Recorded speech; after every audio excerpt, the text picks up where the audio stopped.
क्या आप कॉफी चाहेंगे? हाँ, ये आखिर क्या है? इसके साथ ही साथ? और क्या हम थोड़ी इसी बात करें? मैं ये आशा करता हूँ। क्या ये संभव है कि मुझे खरीदनी पड़ी। कॉफी, क्या हम एक और कॉफी ले सकते हैं? कैपुचिनो? मेरा यह पक्का ख्याल है। क्या आप भी कृपया करके एक गर्मा-गर्म कैपुचिनो लेना पसंद करेंगे? Coffee Alan? हाँ, मैं अक्सर ये खरीदता हूँ, काफी, बहुत ज्यादा। सुबह में, एक दिन में, हाँ, ज्यादा और भी बहुत ज्यादा। क्या आप इंतजार करना चाहेंगे? उसका नहीं, हाँ, मैं बिल्कुल ठीक हूँ। हाँ, मैं पूरी तरह से ठीक हूँ। ये सब कुछ वास्तव में ठीक है। सबसे पहली बात जो मुझे कहनी है वो ये है कि आप मेरी सोच से कहीं ज्यादा बड़े, भारी और मांसल हैं। ओह, बस कीजिए। आपकी मांसपेशियों ने मुझे शर्मिंदा कर दिया, सच में। हाँ, मेरा मतलब है, मैं इंटरनेट पर दुबला दिखता हूँ। आप जानते हैं। असल में इंटरनेट का कितना प्रतिशत समय ट्विटर पर बिताया जाता है? क्या इसका कोई आंकड़ा है या बस एक अनुमान?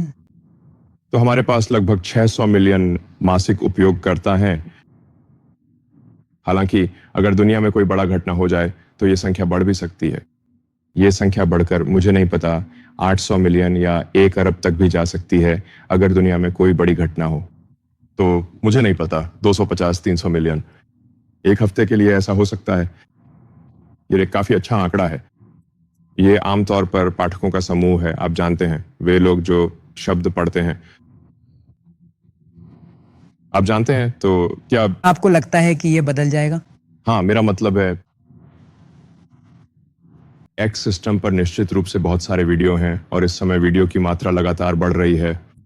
लेकिन मुझे लगता है कि एक्स नेटवर्क सबसे मजबूत उन लोगों के बीच है जो बहुत सोचते हैं और बहुत पढ़ते हैं। तो वहीं ये सबसे मजबूत रहेगा क्योंकि हमारे पास शब्द हैं और इसलिए पाठकों, लेखकों और विचारकों के बीच मुझे लगता है कि एक्स दुनिया में नंबर 1 है। जहाँ तक सोशल मीडिया की बात है, फॉर्म फैक्टर के लिहाज से अगर आपको कल के लिए कोई अनुमान लगाना हो तो हाँ, कितना हिस्सा टेक्स्ट का है, कितना हिस्सा वीडियो का है? मैंने आपको ये कहते सुना है कि शायद वॉयस और सुनना एआई के साथ संवाद का अगला तरीका हो सकता है। एक्स के असली रूप में क्या होता है? ये कैसे विकसित होता है? हाँ, तो मुझे लगता है कि भविष्य में ज्यादातर इंटरेक्शन वीडियो के माध्यम से ही होंगे। ज्यादातर इंटरेक्शन एआई के साथ रियल टाइम वीडियो के रूप में होंगे। तो रियल टाइम वीडियो को समझना, रियल टाइम वीडियो जनरेट करना, यही सबसे बड़ा हिस्सा होगा। और अभी भी इंटरनेट का ज्यादातर हिस्सा ऐसा ही है। इंटरनेट का अधिकांश हिस्सा वीडियो है। टेक्स्ट का प्रतिशत काफी कम है, लेकिन आमतौर पर टेक्स्ट की वैल्यू ज्यादा होती है। यह अधिक घनीभूत जानकारी होती है।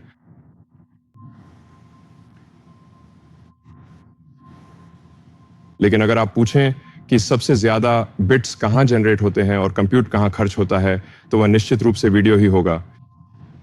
तो मैं पहले एक्स का शेयर होल्डर था, शेयर होल्डर, ठीक है। और मुझे पैसे मिले जब आपने इसे खरीदा, जब आपने ट्विटर खरीदा और आपने इसे बनाया एक्स। अच्छा फैसला था, मुझे खुशी है कि आपने ऐसा किया। हाँ, मुझे लगता है कि यह जरूरी था। आप जानते हैं, मुझे लगा कि ट्विटर जिस दिशा में जा रहा था या जा चुका था, उसका दुनिया पर नकारात्मक प्रभाव पड़ रहा था। यह था, मेरा मतलब है, बेशक यह किसी के नजरिए पर निर्भर करता है। कुछ लोग कहेंगे दरअसल उन्हें पहले जैसा था वैसा ही पसंद था और अब उन्हें यह पसंद नहीं है। लेकिन मुझे लगता है कि मूल बात यह थी कि ट्विटर, मैं कहूंगा, दुनिया के अधिकांश लोगों के मानकों के अनुसार काफी हद तक वामपंथी विचारधारा को बढ़ावा दे रहा था, क्योंकि यह सैन फ्रांसिस्को में आधारित था। और वास्तव में उन्होंने दाएं पक्ष के बहुत से लोगों को निलंबित कर दिया था। तो उनके नजरिए से, यहां तक कि कोई जो केंद्र में है, अगर आप बहुत वामपंथी हैं तो केंद्र में कोई भी व्यक्ति आपके लिए बहुत दक्षिणपंथी होगा, क्योंकि यह सिर्फ एक राजनीतिक बात है। राजनीतिक स्पेक्ट्रम पर वे जितना हो सके उतना वामपंथी हैं, खासकर संयुक्त राज्य अमेरिका और सैन फ्रांसिस्को में। तो मैंने जो कोशिश की है वह बस संतुलन और केंद्रवाद को बहाल करना है। तो कोई भी वामपंथी आवाजें निलंबित, प्रतिबंधित या कमजोर नहीं की गई हैं, या ऐसा कुछ भी नहीं हुआ है। अब उनमें से कुछ ने खुद ही कहीं और जाने का फैसला किया है। लेकिन इस समय एक्स सिस्टम का संचालन सिद्धांत यह है कि हम किसी भी देश के कानूनों का पालन करें, लेकिन देश के कानूनों से आगे जाकर हम अपनी तरफ से कोई हस्तक्षेप न करें।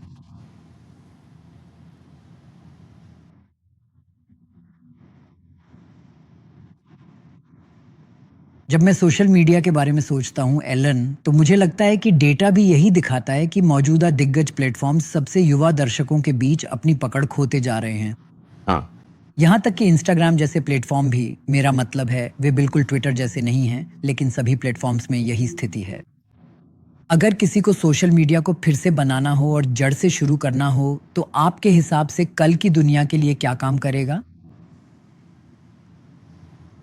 खैर मेरा मतलब है मैं इसके बारे में इतना ज्यादा नहीं सोचता सोशल मीडिया के बारे में। अगर मैं ईमानदारी से कहूं, मेरा मतलब है मैं ज्यादातर बस ऐसा कुछ चाहता हूं जहां एक्स के मामले में यह एक तरह का वैश्विक चौक है जहां लोग अपनी बात शब्दों, तस्वीरों, वीडियो के माध्यम से कह सकते हैं, जहां एक सुरक्षित मैसेजिंग सिस्टम है। हाल ही में हमने ऑडियो और वीडियो कॉल करने की सुविधा जोड़ी है। तो हम सच में इस पूरी दुनिया को एक सामूहिक चेतना में एक साथ लाने की पूरी कोशिश कर रहे हैं। और हमारा मुख्य उद्देश्य है, मुझे लगता है ये सिर्फ ये पूछने से अलग है कि सबसे ज्यादा डोपामिन उत्पन्न करने वाला वीडियो स्ट्रीम कौन सा हो सकता है। जो आप जानते हैं, हो सकता है ये थोड़ा सा दिमाग को सड़ा देने जैसा है। सच कहूं तो अगर आप बस ऐसे वीडियो देख रहे हैं जो एक के बाद एक डोपामिन हिट देते हैं लेकिन उनमें कोई गहराई नहीं है, तो मुझे लगता है कि वे अच्छे नहीं हैं। ये समय बिताने का अच्छा तरीका नहीं है। लेकिन मुझे सच में लगता है कि बहुत से लोग वास्तव में यही देखना चाहेंगे।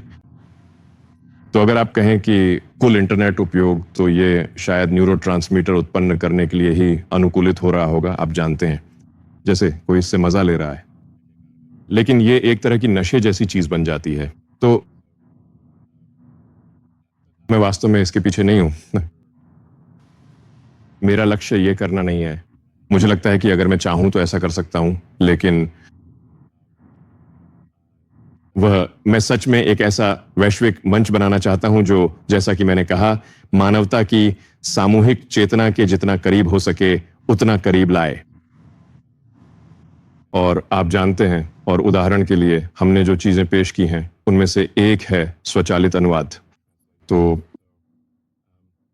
क्योंकि मुझे लगता है कि यह बहुत अच्छा होगा कि अलग-अलग भाषाओं में लोग जो कहते हैं उन्हें एक साथ लाया जाए, लेकिन प्राप्तकर्ता के लिए वह स्वतः अनुवादित हो। तो आपके पास केवल किसी एक भाषा समूह के लोगों की सामूहिक चेतना नहीं है, बल्कि आपके पास हर भाषा समूह के लोगों के विचार हैं। और यह क्यों महत्वपूर्ण है, ढीला सामूहिक चेतना एक ही मंच पर लाने के लिए? मुझे लगता है ये क्यों महत्वपूर्ण है।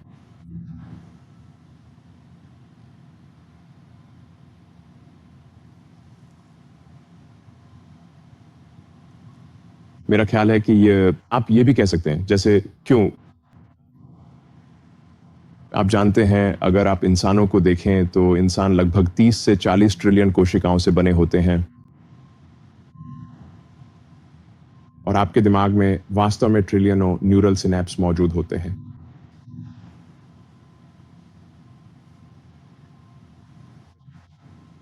लेकिन इसका कारण मेरा ख्याल है बस इतना है कि हम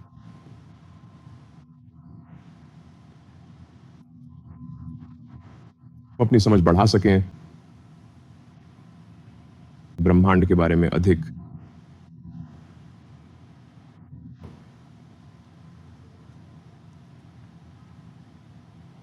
मुझे लगता है कि मेरे मन में यह सवाल था कि जीवन का अर्थ क्या है। आप जानते हैं, जैसे आखिर कुछ भी क्यों महत्वपूर्ण है। आप जानते हैं हम यहां क्यों हैं। ब्रह्मांड की उत्पत्ति क्या है, अंत क्या है। वे कौन से सवाल हैं जिन्हें पूछना हमें अभी तक आता ही नहीं है। और शायद वे सवाल जिन्हें हम पूछना भी नहीं जानते वही सबसे महत्वपूर्ण है। तो मैं बस, मेरा ख्याल है, ये समझने की कोशिश कर रहा हूं कि आखिर चल क्या रहा है, इस वास्तविकता में क्या हो रहा है। क्या ये वास्तविकता है। और जब आपने पूछा कि जीवन का उद्देश्य क्या है, तो आप किस नतीजे पर पहुंचे? हाँ, तो मैं इस नतीजे पर पहुंचा कि जो कि कुछ हद तक डगलस एडम्स की hitchhiker guide to at galaxy वाली सोच के अनुसार है, जो कि उन्होंने क्या किया? हाँ, आप जानते हैं, हिचहाइकर गाइड टू गैलेक्सी एक तरह से दर्शन शास्त्र पर किताब है जो हास्य के रूप में छुपी हुई है। हाँ, और वहीं आप जानते हैं, इस विशाल पृथ्वी का असली सच सामने आता है। ये कंप्यूटर है, जीवन के अर्थ का उत्तर समझने और पता लगाने के लिए। और ये लेकर आता है। तो 42 और फिर ऐसा लगता है कि आखिर 42 का मतलब क्या है? और पता चलता है कि असल में मुश्किल हिस्सा सवाल है, जवाब नहीं, और उसके लिए आपको पृथ्वी से कहीं बड़े कंप्यूटर की जरूरत है। ये असल में डगलस एडम्स जो कह रहे थे वो ये है कि हमें असल में ये नहीं पता कि सवालों को सही ढंग से कैसे रखा जाए। और इसलिए मुझे लगता है कि चेतना के दायरे और पैमाने को बढ़ाकर हम बेहतर ढंग से समझ सकते हैं कि उस जवाब के बारे में क्या सवाल पूछने हैं, जो कि ये ब्रह्मांड है। क्या आप समाज की सामूहिक चेतना में विश्वास करते हैं? आपको पता है, जब जब मैं हाल ही में द ग्लैडिएटर नाम की ये फिल्म देख रहा था, रसेल क्रो वाली, क्या आपने इसे देखा है? हाँ। हाँ, रोम के ग्लैडिएटर में जब लोग लड़ रहे होते हैं हाँ। और जब लोग एक दूसरे को मारते हैं तो भीड़ जयकार करती है। सामूहिक चेतना काफी हद तक उस भीड़ की तरह है। इसकी राय में अपने आप में कोई सूक्ष्मता नहीं होती। खैर, वो एक खास भीड़ है। मेरा मतलब है, वे वहां लोगों को एक दूसरे को मारते हुए देखने जाते हैं, आप जानते ही हैं। क्या आपको लगता है कि आज हम जिस समाज में रहते हैं वो बहुत अलग है? हम आमतौर पर इस समय आप जानते हैं, लोगों को एक दूसरे को मारते हुए देखने नहीं जाते। शायद उसी का कोई अधिक सभ्य पर्याय हो सकता है। खेल, मुझे लगता है। मैं ये हूं। तो लोग बिना मौत के रोमांचक खेल खेलते हैं, जहां टीमें एक दूसरे को हराने की पूरी कोशिश करती हैं और जीत हासिल करने का प्रयास करती हैं। ये बिल्कुल सही बात है। तो इंसान के बारे में फिर से सोचें तो हम सब ने एक कोशिका के रूप में शुरुआत की थी, लेकिन अब हम 30 ट्रिलियन से ज्यादा कोशिकाओं से बने हैं।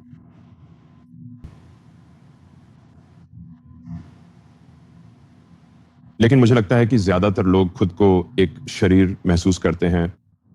आमतौर पर आपका दायां हाथ आपके बाएं हाथ से नहीं लड़ रहा होता है।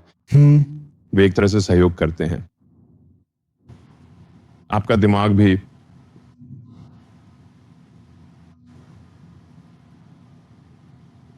बस न्यूरॉन्स की एक विशाल संख्या है। लेकिन ज्यादातर समय ऐसा महसूस नहीं होता कि आपके दिमाग में 1 ट्रिलियन आवाजें हैं। उम्मीद है कि नहीं। तो यहां साफ तौर पर, और ऐसा तब होता है जब आपके पास खरबों कोशिकाएं एक साथ मिलकर एक कोशिकीय समूह के रूप में काम करती हैं, बजाय इसके कि केवल एक कोशिका या कोई छोटा, आप जानते हैं, छोटा बहुकोशिकीय जीव हो। स्पष्ट रूप से कुछ अलग होता है। जैसे आप किसी बैक्टीरिया से बात नहीं कर सकते, आप जानते हैं, वो बहुत शांत होते हैं। वे बस इधर उधर हिलते डुलते रहते हैं, और उनके नजरिए से मुझे नहीं पता। मैं सोच रहा था एक अमीबा के नजरिए से जीवन कैसा होता होगा। लेकिन मैं जानता हूं कि आप एक अमीबा से बात नहीं कर सकते, वे जवाब नहीं देते, लेकिन आप इंसानों से बात कर सकते हैं। तो यहां कुछ ना कुछ स्पष्ट रूप से गुणात्मक, मौलिक रूप से अलग है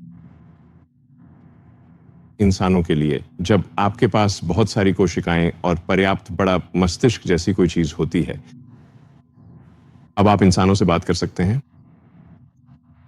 वे बातें कह सकते हैं, वे चीजें बना सकते हैं, लेकिन उदाहरण के लिए बैक्टीरिया कोई अंतरिक्ष यान नहीं बनाएंगे, लेकिन इंसान बना सकते हैं। तो मुझे लगता है कि जब इंसानों का एक समूह होता है तो वहां भी कुछ गुणात्मक रूप से अलग होता है। असल में यह कहना सुरक्षित है कि एक अकेला इंसान अंतरिक्ष यान नहीं बना सकता। मैं खुद से एक अंतरिक्ष यान नहीं बना सकता, लेकिन इंसानों के समूह के साथ हम अंतरिक्ष यान बना सकते हैं। तो यहां कुछ स्पष्ट रूप से गुणात्मक रूप से अलग है इंसानों के समूह के बारे में। असल में मेरे लिए सभी क्षेत्रों की विशेषज्ञता सीखना असंभव होगा। एक जीवन में इतनी भी समय नहीं होगा कि मैं मरने से पहले सारी चीजें सीख सकूं। तो सच में रॉकेट बनाने के लिए इंसानों का एक समूह होना अनिवार्य है। फिर मुझे लगता है कि शायद कुछ और स्केलिंग, गुणात्मक स्केलिंग चीजें होती हैं जब आपके पास इंसानों के समूह होते हैं। और फिर अगर इंटरेक्शन की गुणवत्ता, सूचना प्रवाह की गुणवत्ता जितनी बेहतर होगी, मानव समूह उतनी ही अधिक उपलब्धि हासिल करेगा। और जैसा कि मैंने कहा, मैं तो बस ब्रह्मांड की प्रकृति को लेकर जिज्ञासु हूं।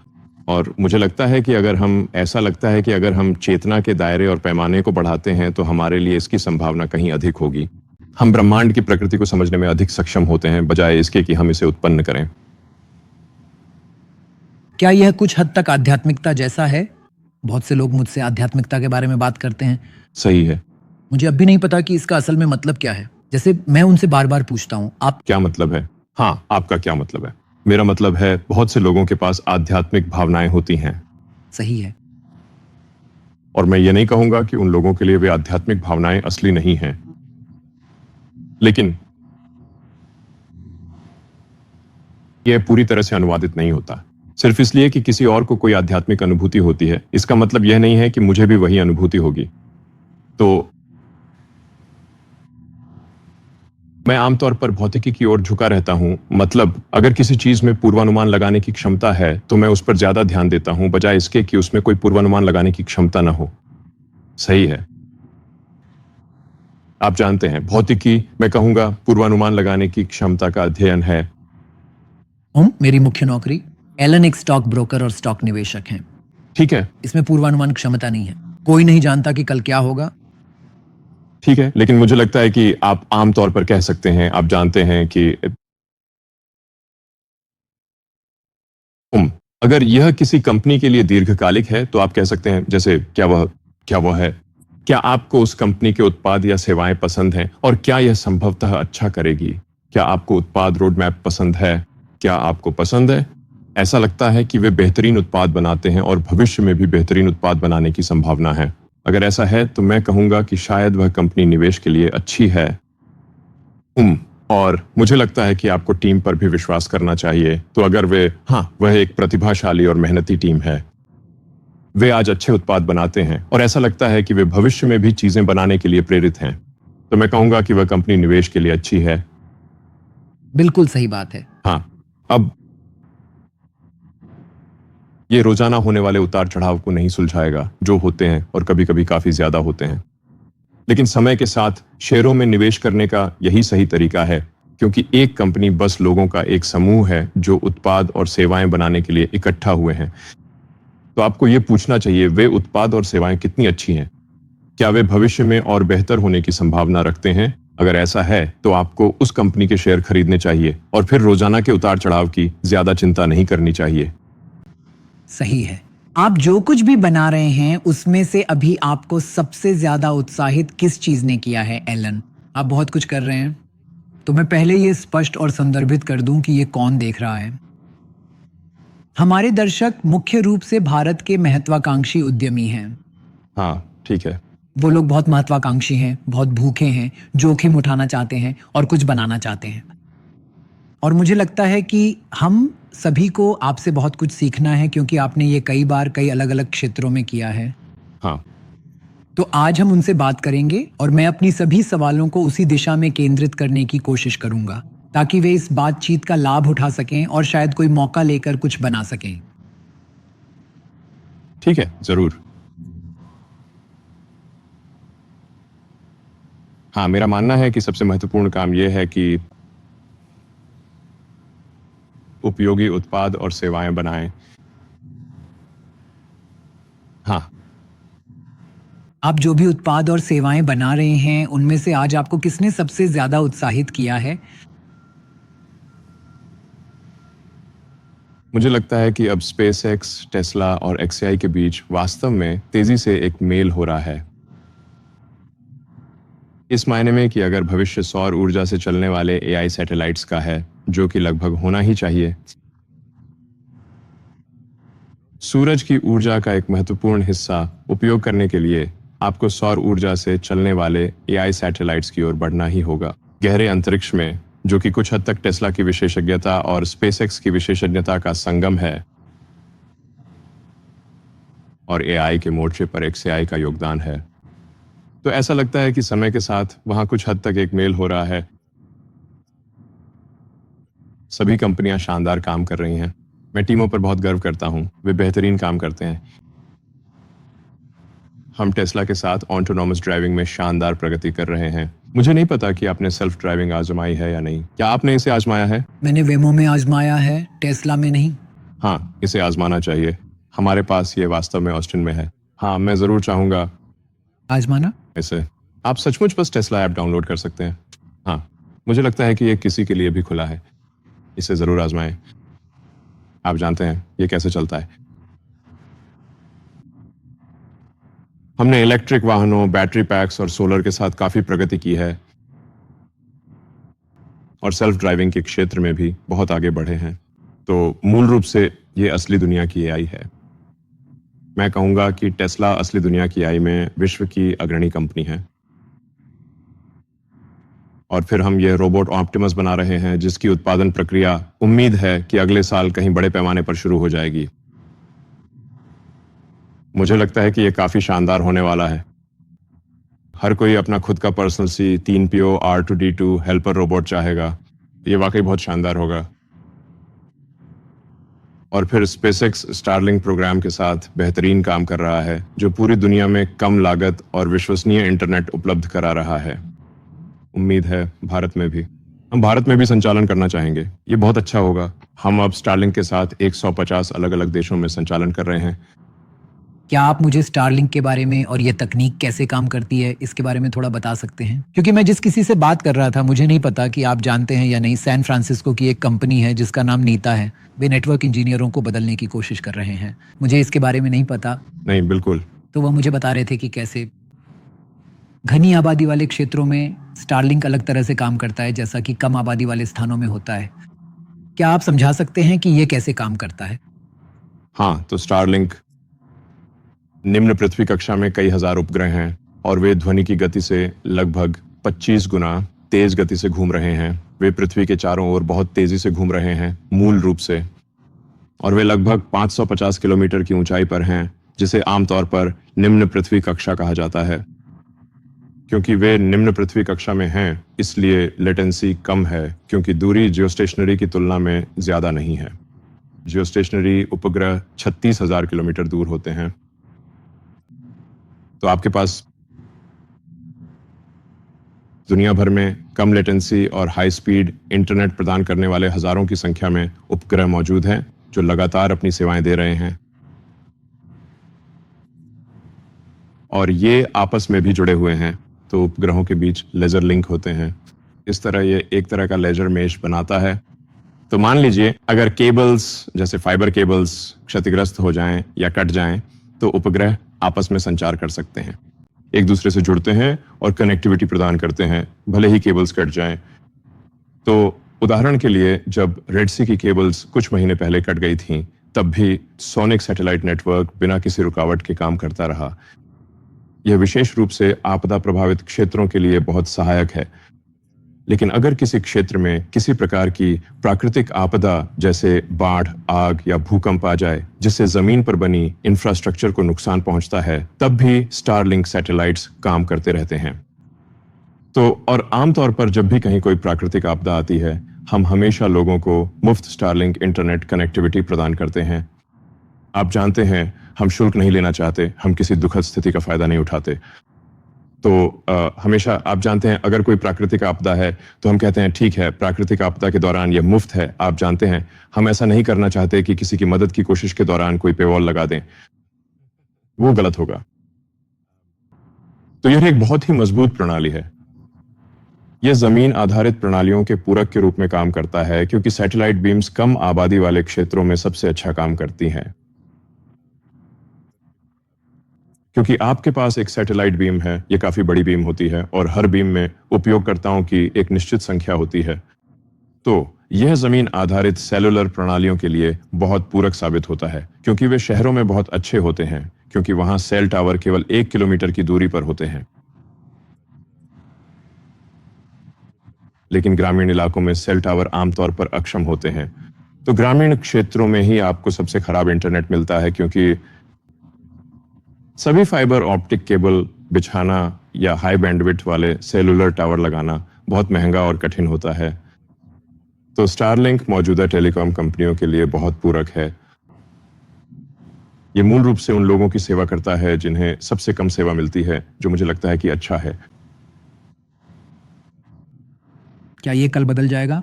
जैसा कि आपने बताया, आज बीम काफ़ी चौड़ी है और ये शायद ये घनी आबादी वाले इलाके में जहाँ ऊंची इमारतें हैं काम नहीं कर सकता। लेकिन क्या ये बदल सकता है और कल ये वाकई में बहुत प्रभावी हो जाए?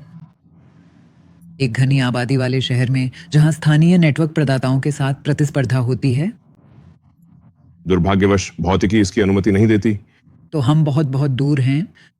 तो 550 किलोमीटर की ऊंचाई पर भले ही हम इसे कम करने की कोशिश करें, जो कि लगभग सबसे कम 350 किलोमीटर तक जा सकते हैं, तब भी यह बहुत दूर है। आप इसे एक टॉर्च की तरह सोच सकते हैं, जिसमें आप जानते हैं उस टॉर्च की एक शंकु जैसी रोशनी होती है, और वह शंकु आप जानते हैं आज 550 किलोमीटर की ऊंचाई से आ रहा है। भविष्य में हम इसे 350 किलोमीटर तक लाने की कोशिश करेंगे, लेकिन हम उस चीज से मुकाबला नहीं कर सकते जो सिर्फ 1 किलोमीटर दूर है। Cell tower. यहां भौतिकी हमारे पक्ष में नहीं है, तो यह भौतिक रूप से संभव नहीं है कि स्टारलिंक घनी आबादी वाले शहरों को सेवा दे सके। जैसे आप थोड़े बहुत लोगों को सेवा दे सकते हैं, शायद आबादी का 1%, और कभी कभी लोग, यहां तक कि भीड़ भाड़ वाले शहरों में भी हो सकता है। आप जानते हैं उनकी सड़क पर कोई फाइबर लिंक नहीं है। जैसे कभी कभी कोई व्यक्ति किसी बंद गली में होता है या शहरों के ऐसे इलाकों में होता है जो कभी कभी किसी वजह से कम सेवा प्राप्त करते हैं, और इसलिए जैसा मैंने कहा, सोलिंक घनी आबादी वाले शहर का शायद 1% या 2% हिस्सा ही सेवा दे सकता है। लेकिन यह, जैसा मैंने कहा, ग्रामीण इलाकों में कहीं अधिक प्रभावी हो सकता है, जहां इंटरनेट कनेक्शन बहुत खराब होता है, और अक्सर लोगों के पास या तो कभी कभी इंटरनेट की कोई सुविधा नहीं होती, या वह बेहद महंगी होती है, या उसकी गुणवत्ता बहुत अच्छी नहीं होती। अगर मैं आपसे अनुमान लगाने के लिए कहूं, एलन, तो क्या आपको लगता है कि भारत चीन की तरह शहरीकरण के रास्ते पर जाएगा, जहां अधिक लोग ग्रामीण अर्थव्यवस्था से शहरी केंद्रों की ओर जाएंगे? या आपको लगता है कि हम इस प्रवृत्ति को मात देंगे? मुझे लगता है कि इसका कुछ हिस्सा तो पहले ही हो चुका है ना? मैं भी आपसे कुछ सवाल पूछने के लिए उत्सुक हूं। क्या यही प्रवृत्ति है, या भारत में यह प्रवृत्ति नहीं है? ये प्रवृत्ति काफी हद तक है। मुझे लगता है कि कोविड के दौरान इसमें थोड़ा बदलाव आया, जब शहरीकरण की गति काफी धीमी हो गई थी और वह स्वाभाविक नहीं था, वह बहुत कृत्रिम रूप से उत्पन्न हुआ था। लेकिन कोई यह सवाल जरूर करता है कि आई के साथ अगर उत्पादकता बीआरएच से जाए, और मैंने आपको यूबीआई की जगह यूएचआई के बारे में बोलते सुना है। हाँ, मुझे लगता है कि यह सार्वभौमिक उच्च आय होगी। ऐसी दुनिया में मुझे आश्चर्य है कि क्या ज्यादा लोग शहरों में रहना चाहेंगे जो हमेशा अधिक प्रदूषित रहते हैं और जो वह जीवन शैली की गुणवत्ता नहीं देते जो एक ग्रामीण वातावरण दे सकता है। मेरा मानना है कि यह व्यक्तिगत पसंद है। कुछ लोग बहुत सारे लोगों के बीच रहना पसंद करते हैं और कुछ नहीं। ये शायद व्यक्तिगत पसंद का मामला होगा, लेकिन मुझे लगता है कि भविष्य में ऐसा नहीं होगा। मुझे लगता है कि ऐसा नहीं होगा कि आपको शहर में रहना ही पड़े अपने काम के लिए, क्योंकि मेरा अनुमान है कि भविष्य में काम करना वैकल्पिक होगा। सही है। ऐसा लगता है कि हम भारत में नहीं, लेकिन पश्चिम के कुछ हिस्सों में 6 दिन से 5 दिन, फिर 4 दिन और अब 3 दिन की ओर बढ़ रहे हैं। मैं नहीं। मुझे लगता है यूरोपीय लोग। हाँ हाँ हाँ हाँ। मेरा मतलब है, अगर आप कोई स्टार्टअप सफल बनाना चाहते हैं या आप किसी कंपनी को बहुत मुश्किल काम करने के लिए प्रेरित करना चाहते हैं, तो आपको निश्चित रूप से गंभीर मेहनत करनी होगी। मुझे लगता है यही तरीका है। और अगर हम 5 से 4 या 3 दिन की ओर बढ़ें, तो आपको क्या लगता है समाज कैसे बदलेगा? जब लोगों को हफ्ते का आधा हिस्सा ही काम करना हो, तो वे बाकी आधे समय में क्या करेंगे? मुझे लगता है ऐसा होगा कि लोगों को काम करने की जरूरत नहीं होगी। हो सकता है यह भविष्य में बहुत दूर की बात ना हो, शायद केवल, मुझे नहीं पता, 10, मैं कहूंगा 20 साल से भी कम। मेरा अनुमान है कि 20 साल से भी कम समय में काम करना वैकल्पिक हो जाएगा। पूरी तरह से काम करना वैकल्पिक हो जाएगा। जैसे कोई शौक हो, लगभग वैसा ही। और ऐसा बढ़ती उत्पादकता की वजह से होगा, यानी लोगों को काम करने की जरूरत नहीं होगी। उन्हें ऐसा करने की आवश्यकता नहीं है। मतलब जाहिर है लोग 20 साल बाद इसे दोबारा देखकर कह सकते हैं एलोन ने यह बेतुका उत्पाद बनाया था। भविष्यवाणी, और ये सच नहीं है, लेकिन मुझे लगता है कि 20 साल से भी कम समय में यह बात सच साबित हो जाएगी। ये शायद इतना कम भी हो सकता है, मुझे नहीं पता, 10 या 15 साल। कृत्रिम बुद्धिमत्ता और रोबोटिक्स में हुई प्रगति हमें उस मुकाम पर ले आएगी जहां काम करना वैकल्पिक हो जाएगा। ठीक उसी तरह जैसे मान लीजिए आप अपने बगीचे में खुद सब्जियां उगा सकते हैं या फिर आप दुकान पर जाकर सब्जियां खरीद सकते हैं। आप जानते हैं अपनी खुद की सब्जियां उगाना कहीं ज्यादा मुश्किल है, लेकिन आप जानते हैं कुछ लोगों को अपनी सब्जियां उगाना पसंद है, जो कि ठीक है ना? लेकिन मेरी भविष्यवाणी है कि यह उस तरह वैकल्पिक रहेगा। अगर कोई यह तर्क दे कि इंसान स्वाभाविक रूप से प्रतिस्पर्धी हैं और सब कुछ सापेक्ष है, शिकारियों के समय से ही कोई न कोई सबसे बड़ा शिकारी या सबसे बड़ा किसान बनना चाहता था। अगर सभी को सार्वभौमिक उच्च आय मिल जाए और सबके पास पर्याप्त हो, तो फिर आप किस चीज में प्रतिस्पर्धा करेंगे? ये सापेक्ष ही होगा, है ना? जैसे अगर हम सबके पास पर्याप्त हो तो भी पर्याप्त कभी पर्याप्त नहीं होता। हाँ, मुझे लगता है कि मैं पूरी तरह से निश्चित नहीं हूं, क्योंकि हम सच में उस सिंगुलैरिटी की ओर बढ़ रहे हैं, जैसा कि इसे कहा जाता है, जिसमें वे कभी-कभी एआई को एक तरह के ब्लैक होल, एक सिंगुलैरिटी की तरह बताते हैं। आपको नहीं पता कि उस घटना के बाद क्या होता है। क्षितिज, इसका मतलब ये नहीं है कि कुछ बुरा होगा, इसका बस यही मतलब है कि आपको नहीं पता कि आगे क्या होगा। तो मुझे पूरा विश्वास है कि अगर एआई और रोबोटिक्स इसी तरह तेजी से आगे बढ़ते रहे, जैसा कि वे बहुत तेजी से प्रगति कर रहे हैं, तो जैसा मैंने कहा, काम करना वैकल्पिक हो जाएगा और लोगों के पास वे सभी वस्तुएं और सेवाएं होंगी जो वे चाहेंगे। अगर आप किसी चीज की कल्पना कर सकते हैं तो आप उसे पा सकते हैं, ऐसा होगा। लेकिन फिर एक निश्चित बिंदु पर यह वास्तव में संतृप्त हो जाएगा, किसी भी चीज पर जो इंसान सोच सकते हैं। और फिर उस बिंदु पर यह एक ऐसी स्थिति बन जाती है जहां एआई चीजें कर रहा है, एआई और रोबोटिक्स के लिए चीजें कर रहे हैं, क्योंकि इंसानों को खुश करने के लिए करने को उनके पास अब कुछ बचा ही नहीं है। आप जानते हैं, क्योंकि इसकी एक सीमा है। जैसे आप कह सकते हैं लोग केवल एक निश्चित मात्रा में ही खाना खा सकते हैं, या आप जानते हैं, लेकिन मेरा मानना है कि यह ऐसा होगा अगर आप उसकी कल्पना कर सकते हैं। आपके पास हो सकता है, यही भविष्य होगा। आप जानते हैं, ऑस्ट्रियन स्कूल ऑफ इकोनॉमिक्स, अगर आप समय में पीछे जाएं, एडम स्मिथ से हटकर वे हर चीज की सीमांत उपयोगिता के बारे में बात करते हैं। किसी चीज का एक होना मूल्यवान है, वही चीज दो होने पर उसका मूल्य कम हो जाता है और वही चीज 10 होने पर उसका कोई मूल्य नहीं रह जाता। हाँ, तो अगर हमारे पास वो सब कुछ हो सकता है जो हम चाहते हैं। 10 मार्शमैलो, मेरा मतलब है कौन चाहेगा वो? एक तो मैं योजना बना रहा हूं, ये मार्शमैलो टेस्ट है। तुम बाद में 2 मार्शमैलो ले सकते हो या अभी 1 मार्शमैलो ले सकते हो, और मैं ऐसा हूं कि मैं 1 मार्शमैलो लूंगा। मुझे 2 मार्शमैलो नहीं चाहिए। ये दिलचस्प है, तुम क्या चुनोगे? 1 मार्शमैलो ही काफी है। मैं हमेशा मार्शमैलो को लेकर सवाल करता हूं, जैसे कि ये सबसे अच्छी मिठाई नहीं है, तुम जानते हो। हाँ, मुझे मार्शमैलो की चाह नहीं है। मुझे लगता है तुम सबसे अच्छे हो। कौन करता है? तुम मार्शमैलो प्रयोग के सबसे अच्छे प्रमाण हो, मुझे लगता है। मैं शायद ऐसा ही है। मेरा मतलब है जैसे विलंबित संतुष्टि, मूल रूप से।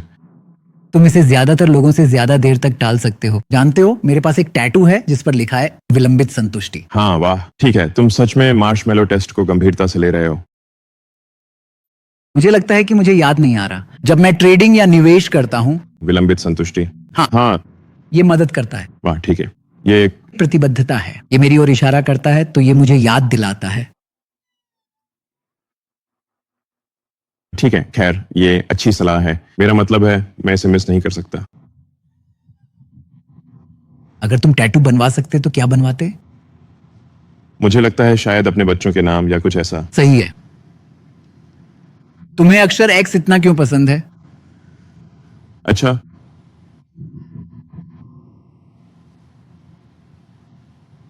मेरा मतलब है, हाँ, ये वाकई अच्छा सवाल है।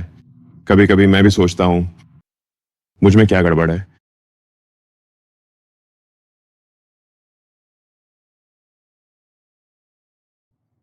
तो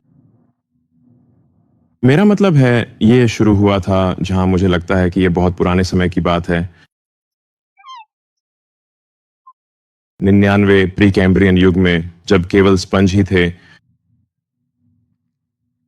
तब केवल 3 एक अक्षरी डोमेन नाम थे और मुझे लगता है कि वे एक्स, क्यू और जेड हैं। और मैं ऐसा था, ठीक है, मैं ऐसी जगह बनाना चाहता हूं जहां ये वित्तीय चौराहा हो या जैसे वित्तीय एक्सचेंज हो।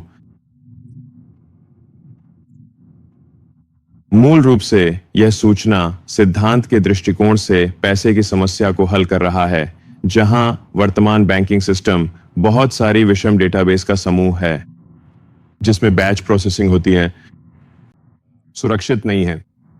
और अगर हम कर पाते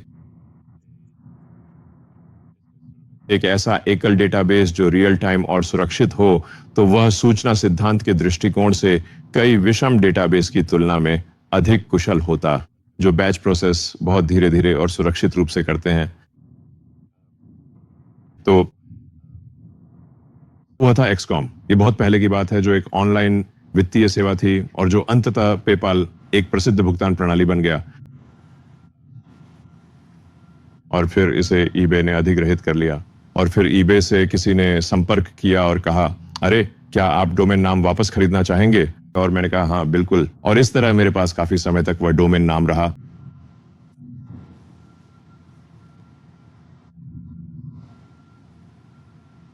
और फिर हाँ, फिर मैंने सोचा शायद यह एक बहुत ही महत्वपूर्ण और बड़ा अवसर भी हो सकता है कि ट्विटर का अधिग्रहण करना एक्सकॉम की मूल और प्रारंभिक योजना को फिर से देखने का एक सुनहरा अवसर है, जो कि वास्तव में है वित्तीय लेन देन का यह क्लियरिंग हाउस बनाना।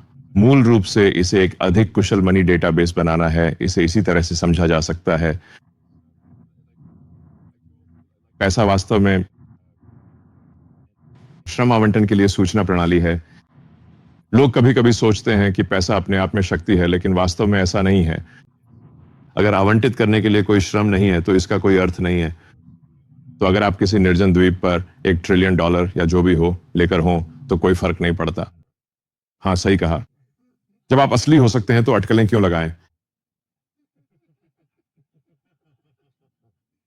मुझे बस उम्मीद है कि मैं कभी निर्जन द्वीप पर न फंस जाऊं। आप जानते हैं, ये मेरे लिए बहुत उपयोगी नहीं होगा, लेकिन यह मेरी बात को स्पष्ट करता है कि अगर आप $1 ट्रिलियन के साथ किसी निर्जन द्वीप पर फंसे हैं, तो वह आपके लिए उपयोगी नहीं है, क्योंकि वहां आवंटित करने के लिए कोई श्रम नहीं है। आप बस खुद को ही आवंटित कर सकते हैं। तो खैर, यह कहने का एक लंबा तरीका है कि यह बस ऐसा है जैसे मैं धीरे धीरे उस विचार को फिर से देख रहा हूं जो मैंने 25 साल पहले सोचा था। एक अधिक कुशल पैसे का डेटाबेस बनाएं। अगर सफल होता है तो लोग करेंगे, अगर सफल नहीं होता है तो वे नहीं करेंगे। और मुझे यह विचार भी बहुत पसंद है कि एक एकीकृत ऐप या वेबसाइट या जो भी ये हो, जो सब कुछ एक साथ जोड़ता है, जहां आप जो चाहें कर सकते हैं। चीन में वीचैट के साथ कुछ हद तक ऐसा है, जहां आप जानकारी का आदान प्रदान कर सकते हैं, जानकारी प्रकाशित कर सकते हैं, पैसे का लेन देन कर सकते हैं। आप चीन में वीचैट पर अपनी जिंदगी जी सकते हैं और यह काफी उपयोगी है। लेकिन चीन के बाहर असली वीचैट जैसा कुछ नहीं है। तो ऐसा है, मैं कहूंगा कि एक्स के लिए विचार वीचैट प्लस प्लस जैसा है। खैर, तो फिर स्पेस एक्सप्लोरेशन टेक्नोलॉजीज कंपनी का पूरा नाम है, लेकिन मुझे लगा ये बहुत लंबा है, बोलने में भी भारी है। तो मैंने सोचा हम इसे बस स्पेस एक्स कहेंगे, जैसे फेडेक्स है स्पेस के लिए। इसमें बस एक्स आ गया, आप जानते हैं, क्योंकि एक्सप्लोरेशन में एक्स होता है। और मैंने सोचा खैर, मुझे एक्स को कैपिटल में लिखने का विचार कलात्मक रूप से पसंद है, तो इसी वजह से इसका नाम स्पेस एक्स है। और फिर हमारे पास और क्या है? हमारे पास एक बच्चा है, उसका नाम X2 है, लेकिन उसकी मां ही है जिसने उसका नाम एक्स रखा। और मैंने कहा, जानते हो, लोग सच में सोचेंगे कि मुझे एक्स से कुछ खास लगाव है अगर हम अपने बच्चे का नाम X2 रखेंगे, है ना? और मैंने उससे कहा, देखो, मेरे पास x.com भी है, पता है? तो लोग सच में सोचेंगे कि मुझे इस अक्षर के लिए कुछ खास लगाव है। लेकिन उसने कहा, नहीं, उसे एक्स पसंद है और वह उसे एक्स ही बुलाना चाहती है। मैंने कहा, ठीक है। क्या यह कोई नई बात है या बचपन से ही ऐसा था? नहीं, मैं ये कह रहा हूं कि यह एक कुछ हद तक बड़ा संयोग है। हर चीज का नाम एक्स नहीं है। मेरा मतलब है, टेस्ला में तो कोई एक्स नहीं है। आपको क्या लगता है भविष्य में पैसा क्या होगा, एलन? मुझे लगता है लंबी अवधि में, मुझे लगता है कि पैसा एक अवधारणा के रूप में गायब हो जाएगा। सच कहूं तो ये थोड़ा अजीब है, लेकिन एक ऐसे भविष्य में जहां कोई भी कुछ भी प्राप्त कर सकता है, मुझे लगता है कि अब श्रम आवंटन के लिए पैसे की एक डेटाबेस के रूप में आवश्यकता नहीं रह जाती। अगर एआई और रोबोटिक्स इतने सक्षम हो जाएं कि वे सभी मानवीय आवश्यकताओं को पूरा कर सकें, तो पैसे का महत्व, उसकी प्रासंगिकता बहुत तेजी से घट जाती है। मुझे यकीन नहीं है कि हमारे पास ऐसा होगा। तो सबसे अच्छा प्रकार का, इस भविष्य की जो सबसे अच्छी कल्पना मैंने पढ़ी है, वह इयान बैंक्स की इथ कल्चर किताबों में है। तो मैं लोगों को इथ कल्चर किताबें पढ़ने की सलाह देता हूं। द कल्चर किताबों के दूर भविष्य में वहां भी पैसे नहीं हैं और हर कोई लगभग जो चाहे वह पा सकता है। तो फिर भी कुछ मौलिक और आधारभूत मुद्राएं हैं, अगर आप कहें तो, जो पूरी तरह से भौतिकी के सिद्धांतों पर आधारित हैं। ऊर्जा ही असली मुद्रा है। इसीलिए मैंने कहा था, बिटकॉइन ऊर्जा पर आधारित है। आप ऊर्जा को कानून बनाकर नियंत्रित नहीं कर सकते। आप सिर्फ एक कानून पास करके अचानक बहुत सारी ऊर्जा नहीं बना सकते। ऊर्जा उत्पन्न करना बहुत कठिन है, खासकर ऊर्जा को इस तरह से नियंत्रित करना कि वह उपयोगी कार्य कर सके। तो मुझे लगता है कि संभवतः हमारे पास पर्याप्त पैसे नहीं होंगे और शायद ऊर्जा शक्ति का उत्पादन ही वास्तविक और महत्वपूर्ण मुद्रा बन जाएगी। तो मुझे लगता है कि सभ्यता की प्रगति को मापने का एक तरीका है खोडाशेव स्केल पर प्रतिशत पूर्णता। तो खोडाशेव एक ये है कि आप एक ग्रह की कितनी प्रतिशत ऊर्जा को सफलतापूर्वक उपयोगी कार्य में बदल रहे हैं। शायद मैं यहां थोड़ा सा अपने शब्दों में कह रहा हूं, लेकिन खोडाशेव 2 ये होगा कि आप सूर्य की कितनी प्रतिशत ऊर्जा को उपयोगी कार्य में बदल रहे हैं। खोडाशेव 3 ये होगा कि आप आकाशगंगा की कितनी प्रतिशत ऊर्जा को उपयोगी कार्य में बदल रहे हैं।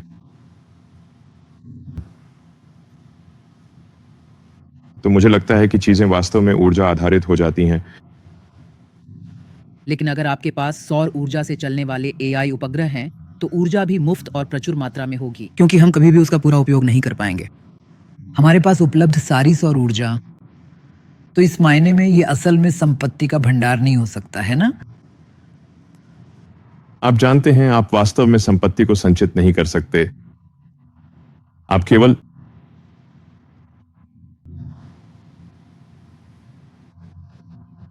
संख्या जमा कर सकते हैं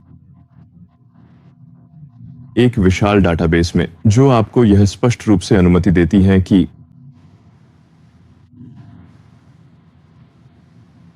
कुछ हद तक अन्य इंसानों के व्यवहार को खास दिशाओं में प्रेरित कर सकें। हाँ, और मुझे लगता है लोग इसी को संपत्ति कहते हैं। लेकिन फिर अगर आसपास कोई इंसान नहीं है, तो कोई संपत्ति भी नहीं है। संचय का कोई अर्थ नहीं रह जाता। ये विषय से थोड़ा हटकर है, लेकिन अगर आप भोजन को इंसान के फलने फूलने के लिए ऊर्जा माने तो हाँ, भोजन ही ऊर्जा है। ये सचमुच अच्छा है। कैलोरी का मतलब ही ऊर्जा होता है। तो क्या एक ऐसा खेत जो खुद को बनाए रख सकता है एक वस्तु हो सकता है जो मुझे नहीं पता इसका क्या मतलब है, लेकिन आप जानते हैं, इसमें मुझे लगता है कि एक निश्चित बिंदु पर आप वह चक्र पूरा कर लेते हैं जहां, मुझे ऐसा लगता है कि एक निश्चित महत्वपूर्ण बिंदु पर यह विचार है कि अगर आपके पास वास्तव में और एआई और रोबोट अब उन्नत चिप्स और उच्च गुणवत्ता वाले सोलर पैनल बना रहे हों, और चिप्स और अन्य रोबोट बनाने के लिए आवश्यक संसाधनों की खुदाई कर रहे हों, तो आप उस चक्र को पूरा कर लेते हैं। एक बार जब वह चक्र पूरा हो जाता है, मुझे लगता है कि वही वह बिंदु है जहां आप मौद्रिक प्रणाली से अलग हो जाते हैं। क्या यही अमेरिका के लिए आगे का रास्ता है, इस आधार पर कि आज उनके पास कितना कर्ज है? क्या वे अपनी मुद्रा का अवमूल्यन कर देंगे और इस नए रूप में स्थानांतरित हो जाएंगे और इस बदलाव का नेतृत्व करेंगे, क्योंकि यह उनके लिए अधिक समझदारी होगी? खैर, जिस भविष्य की मैं बात कर रहा हूं, उसमें देशों की अवधारणा कुछ हद तक अप्रासंगिक हो जाती है। क्या आप आज इसमें विश्वास करते हैं? क्या आप देशों में विश्वास करते हैं? हाँ, मैं निश्चित रूप से आज इसमें विश्वास करता हूं, और मैं बस कुछ अलग करना चाहता हूं, जैसे कुछ जो मैं, ये सिर्फ वही है जो मुझे लगता है कि जो मैं देख रहा हूं उसके आधार पर होगा। इसके विपरीत कि मुझे लगता है कि ये मूल रूप से अच्छी चीजें हैं और मैं इन्हें साकार करने की कोशिश कर रहा हूं। ऐसा है कि मुझे लगता है कि ये मेरे साथ या मेरे बिना, चाहे मुझे पसंद हो या ना हो, होने ही वाला है। जब तक सभ्यता आगे बढ़ती रहेगी, हमारे पास बहुत बड़े पैमाने पर एआई और रोबोटिक्स होंगे।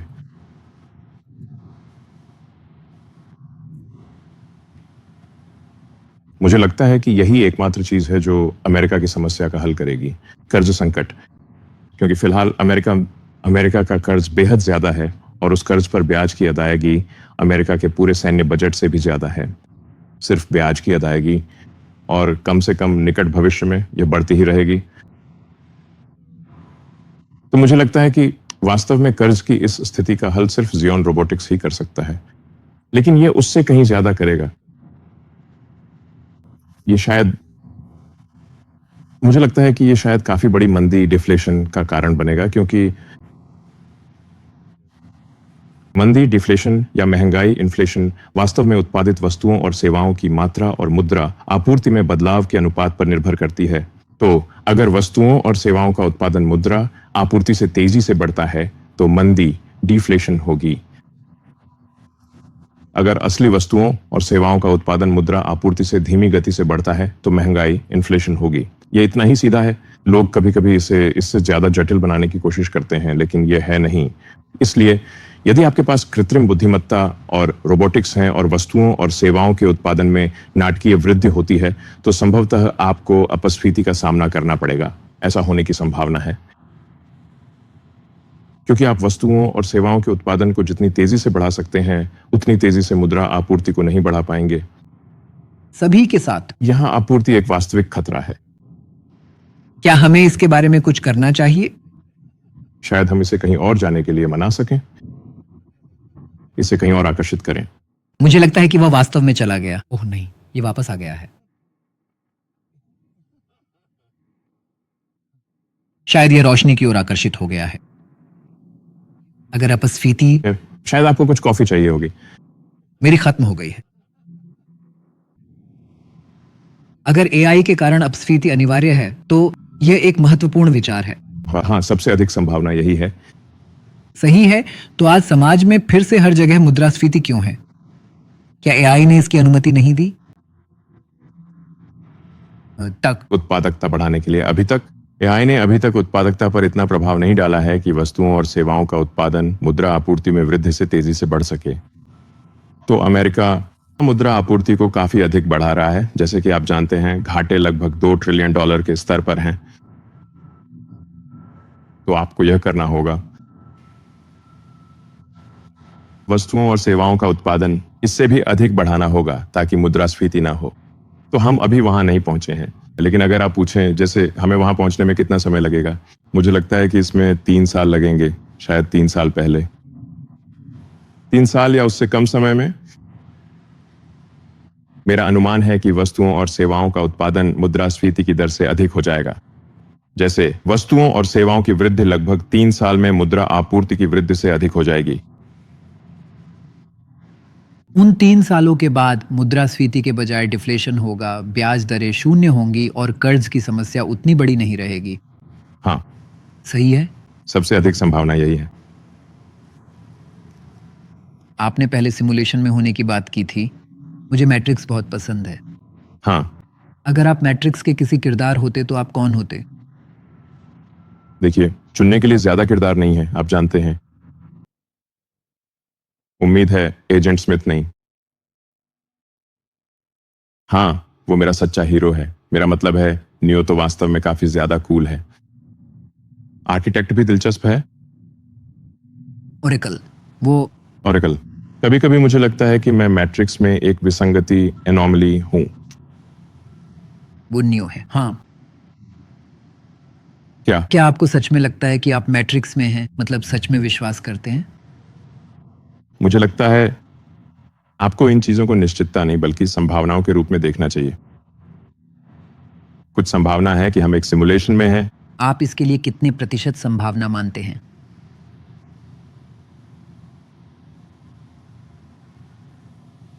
शायद काफी ज्यादा। मैं कहूंगा कि यह संभावना काफी ज्यादा है। सच में? हाँ। तो इसे सोचने का एक तरीका यह है कि अगर आप वीडियो गेम्स के विकास को देखें हमारे जीवन काल में, या कम से कम मेरे जीवन काल में, ये यहां से यहां तक आया है।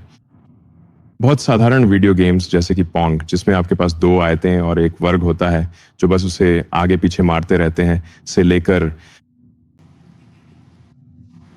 फोटोरियलिस्टिक रियल टाइम गेम्स जिनमें लाखों लोग एक साथ खेल रहे हैं, और यह सब सिर्फ 50 सालों के भीतर ही हुआ है। तो अगर यह रुझान जारी रहा तो वीडियो गेम्स हकीकत से अलग नहीं पहचाने जा सकेंगे। बिल्कुल। और हमारे पास बहुत बुद्धिमान किरदार भी होंगे, जैसे कि इन वीडियो गेम्स में नॉन प्लेयर कैरेक्टर्स।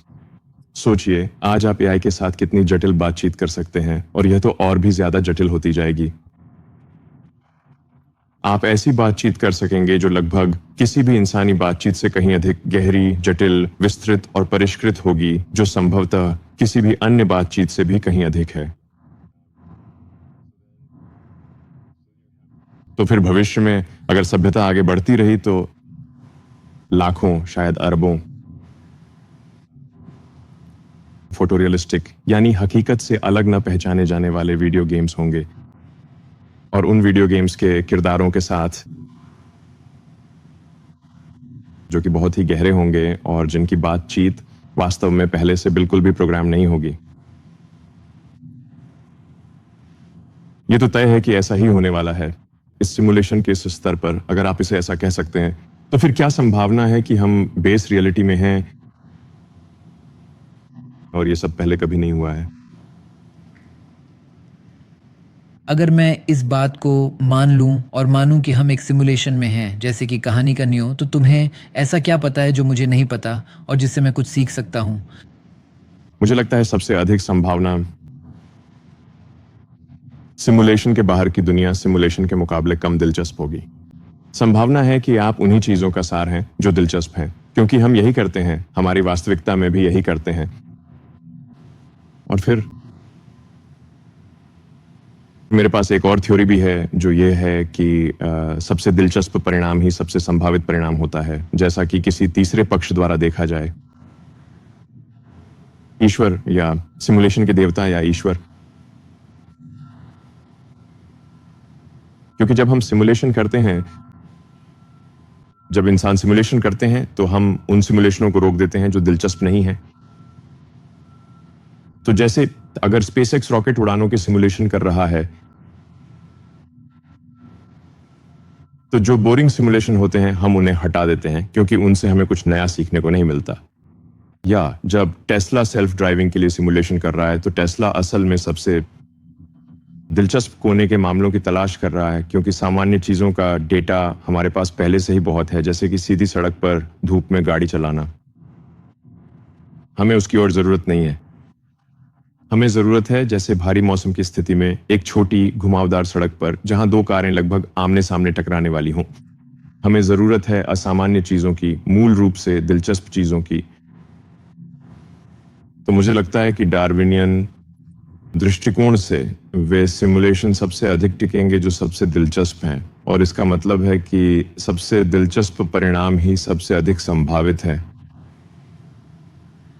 और जिन्होंने हमारी दुनिया का सिमुलेशन किया, अगर हम आगे बढ़कर सोचें तो वे खुद भी किसी और सिमुलेशन में हो सकते हैं। हाँ, और ऐसे कई स्तर के सिमुलेशन हो सकते हैं। हाँ। इन सभी सिमुलेशन की परतों से परे क्या आपको लगता है कि वहाँ कुछ है? मैंने कहीं पढ़ा था कि आप कभी स्पिनोजा के भगवान को मानते थे, एक तरह से। खैर, मैं असल में मैं बस ये बता रहा था कि आपको ये मानने की जरूरत नहीं है कि स्पिनोजा जो बात कह रहे थे उनमें से एक ये थी कि आप पूर्ण रूप से नैतिकता रख सकते हैं, आपको नैतिकता किसी और से लेने की जरूरत नहीं है। सवाल ये है कि क्या नैतिकता अस्तित्व में रह सकती है धार्मिक संदर्भ के बाहर, और स्पिनोजा का तर्क था कि यह संभव है। क्या वह यह तर्क नहीं दे रहे थे कि हमें अपनी नैतिकता के नियम प्रकृति के नियमों से लेने चाहिए एक हद तक? हाँ, लेकिन जब मैं प्रकृति के नियम के बारे में सोचता हूँ, एक बाघ हिरण को खा जाता है। तो स्पिनोजा की नैतिकता में ये जायज है ना? अच्छा, आप कर सकते हैं, मुझे लगता है कि बहुत कुछ है। स्पिनोजा का हवाला देते हुए मेरा एकमात्र उद्देश्य यह बताना था कि नैतिक मूल्यों का एक ऐसा समूह हो सकता है जो समाज को कार्यात्मक और उत्पादक बनाता है। इसके लिए आपको धार्मिक सिद्धांतों की आवश्यकता नहीं है। तो यही बस है। हाँ, मुझे लगता है कि यही मुख्य बात थी जो मैं कहना चाह रहा था। जैसे मुझे नहीं लगता कि लोग बस यूं ही, अगर कोई है तो इससे कोई फर्क नहीं पड़ता।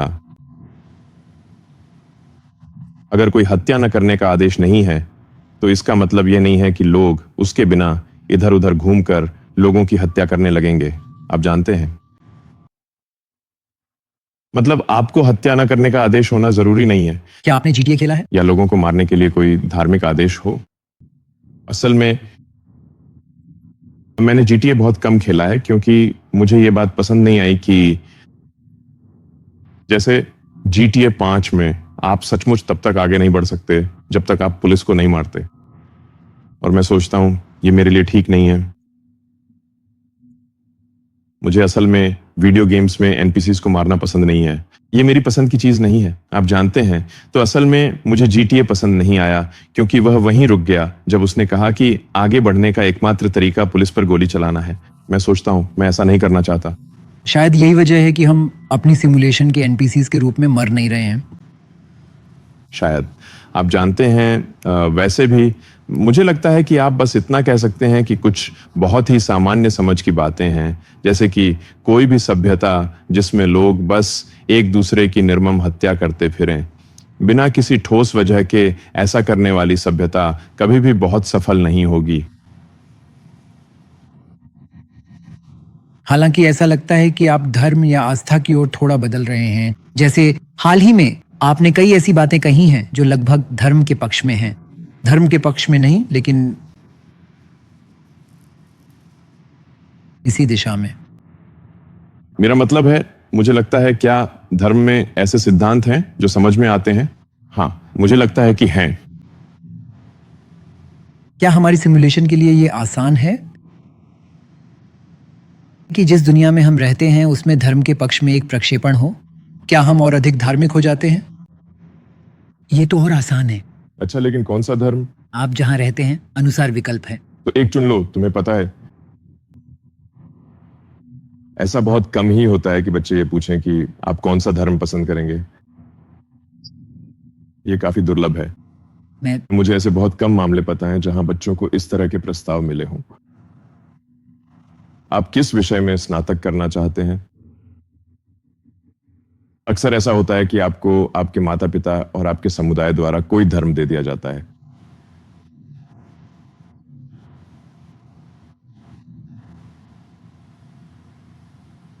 लेकिन मुझे यह बात वास्तव में ऐसा लगता है कि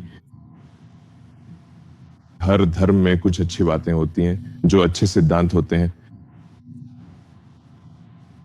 आप किसी भी धार्मिक ग्रंथ को पढ़ सकते हैं और कह सकते हैं ठीक है, ये एक अच्छा सिद्धांत है, ये सबसे अधिक संभावना है कि एक बेहतर समाज की ओर ले जाएगा। तो मेरा मतलब है, ईसाई धर्म में अपने पड़ोसी से वैसे ही प्रेम करो जैसे अपने आप से करते हो जैसी बात है, यानी अपने साथी इंसानों के प्रति सहानुभूति रखना, जो कि मुझे लगता है कि एक अच्छे समाज के लिए बहुत अच्छा सिद्धांत है। मूल रूप से बस दूसरों की भावनाओं का ध्यान रखें और दूसरों के साथ वैसा ही व्यवहार करें जैसा आप अपने लिए चाहते हैं। अगर आपको दुनिया को फिर से बनाना हो, एलन नैतिकता, राजनीति, अर्थव्यवस्था, इन सब के बारे में सोचें, तो आप आज की दुनिया को कैसे बदलेंगे जिसमें हम रहते हैं? अगर आपको एलन सिमुलेशन जैसी कोई चीज बनानी हो तो? देखिए, कुल मिलाकर मुझे लगता है कि दुनिया अभी काफी अच्छी है।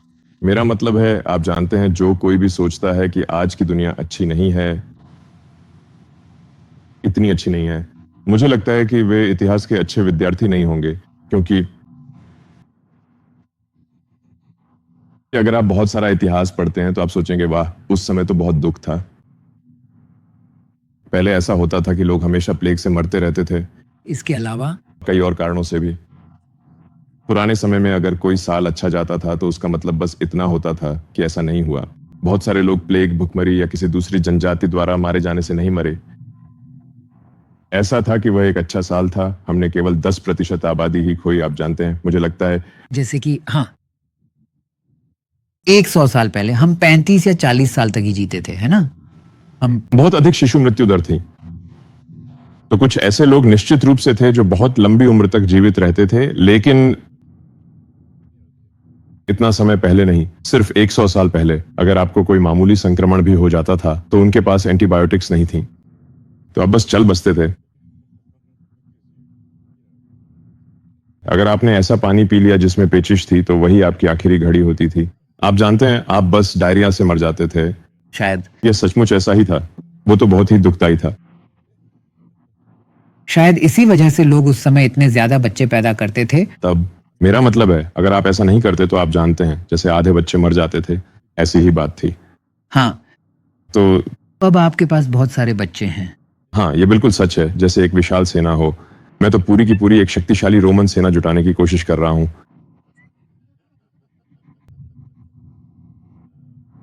तो हाँ, मेरे पास कुछ बड़े बच्चे हैं जो आप जानते हैं अब पूरी तरह से वयस्क हैं, और फिर काफी सारे छोटे बच्चे भी हैं। तो वास्तव में मेरे पास बहुत सारे बच्चे हैं। क्या आप अब भी इस विचार में विश्वास रखते हैं? नहीं, क्या आप मानते हैं कि ये विचार कि एक बच्चा, एक माँ, एक पिता, क्या यह काम करता है? मुझे लगता है कि ये ज्यादातर लोगों के लिए काम करता है। हाँ, जैसे कि उदाहरण के लिए हम कह सकते हैं, ये आप जानते हैं, कुछ ऐसा है जो आम तौर पर वही है जो ज्यादातर लोगों के लिए काम करता है, आप जानते हैं। तो बदल रहा है। फिर भी मुझे नहीं पता कि आपको ये पता है या नहीं, लेकिन आप जानते हैं, मेरी पार्टनर शिवॉन, वह आधी भारतीय है। मुझे नहीं पता कि आपको ये पता है या नहीं। मुझे नहीं पता था। हाँ, हाँ, बिल्कुल सही। और मेरे उसके साथ एक बेटे का मिडिल नेम शेखर है, चंद्रशेखर के नाम पर। वाह, हाँ, ये बिल्कुल सही है और मैं पूरी तरह से सहमत हूँ। बहुत दिलचस्प। क्या शिवॉन ने कभी भारत में समय बिताया है? नहीं, वह कनाडा में पली बड़ी है। आप मतलब उसकी जड़ें? माफ कीजिए। वंश, जैसे कि उसके माता पिता या दादा दादी वास्तव में वहां से थे। हाँ हाँ हाँ, उसके पिता, मेरा मतलब है, जब वह बच्ची थी तो उसे गोद दे दिया गया था। तो मुझे लगता है उसके पिता शायद जैसे कोई एक्सचेंज स्टूडेंट यूनिवर्सिटी में हो या कुछ ऐसा ही। मुझे सटीक जानकारी नहीं है, लेकिन आप जानते हैं ये वैसी ही बात थी। मुझे नहीं पता, उसे गोद दे दिया गया था। और हाँ, बिल्कुल, लेकिन वह कनाडा में ही पली बड़ी हुई थी। क्या तुम बच्चों को गोद लोगे एलन? तुम जानते हो, अभी तो मेरे हाथ पहले से ही काफी भरे हुए हैं। तो नहीं, मैं इसके खिलाफ नहीं हूं, लेकिन यह ऐसा है कि मैं सच में चाहता हूं कि मैं अपने बच्चों के साथ थोड़ा समय बिता सकूं। यहां आने से ठीक पहले मैं अपने बच्चों के साथ था। बस सोने से पहले उन्हें देखना, ऐसी ही छोटी छोटी बातें। सच कहूं तो उनके साथ समय बिताना लगभग नामुमकिन सा है, लेकिन जैसा कि मैंने कहा, मेरे बड़े बच्चे, वे बहुत स्वतंत्र हैं। जानते हो, वे यूनिवर्सिटी में हैं, और तो वे, जानते हो, खासकर बेटे, जब वे एक उम्र के बाद पहुंच जाते हैं तो वे बहुत स्वतंत्र हो जाते हैं, जानते हो। ज्यादातर लड़के अपने माता पिता से बात नहीं करते, वे 18 साल की उम्र के बाद अपने माता पिता के साथ ज्यादा समय नहीं बिताते, जानते हो। तो मैं उन्हें कभी कभी देखता हूं, लेकिन वे बहुत स्वतंत्र हैं। तो फिर जानते हो, मेरे पास सिर्फ उतने ही छोटे बच्चे हो सकते हैं जिनके साथ समय बिताना इंसानी तौर पर मुमकिन हो। शादी और परिवार के भविष्य को लेकर आपके क्या विचार हैं? आपको क्या लगता है, जब हर जगह भारत समेत लोग कम बच्चे पैदा कर रहे हैं तो इसका क्या असर होगा? मुझे लगता है कि हमारी पुनःपूर्ति दर घटकर हो गई है। सही, मैं मतलब हमारी प्रजनन क्षमता मुझे लगता है कि पिछले साल यह दर प्रतिस्थापन दर से नीचे गिर गई थी। 2.1 से नीचे। हाँ, आपको क्या लगता है कल क्या होगा? क्या दुनिया बस बूढ़ी होती जा रही है और फिर एक ऐसा चरण आता है जब दुनिया फिर से आबाद हो जाती है, लेकिन शुरुआत में जितनी आबादी थी उससे कम आबादी के साथ?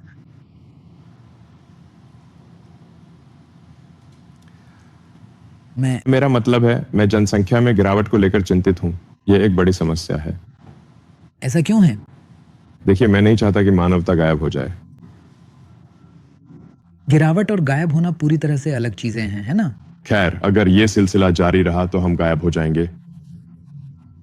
लेकिन अगर मैं अपने दर्शन की बात करूं, अगर आप चाहें तो वो ये है कि हम चेतना का विस्तार करना चाहते हैं, तो कम इंसान होना बुरा है क्योंकि हमारे पास कम चेतना होगी।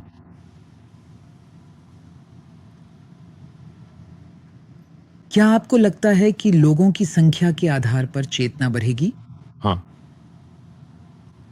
मेरा मतलब है, जैसे चेतना एक एक कोशिकीय जीव से बढ़कर, आप जानते हैं, 30 ट्रिलियन कोशिकाओं वाले जीव तक पहुंचती है। हम एक बैक्टीरिया से ज्यादा सचेत हैं, कम से कम ऐसा ही लगता है। तो एक बढ़ी, आप जानते हैं, मानव आबादी में चेतना भरी हुई होगी।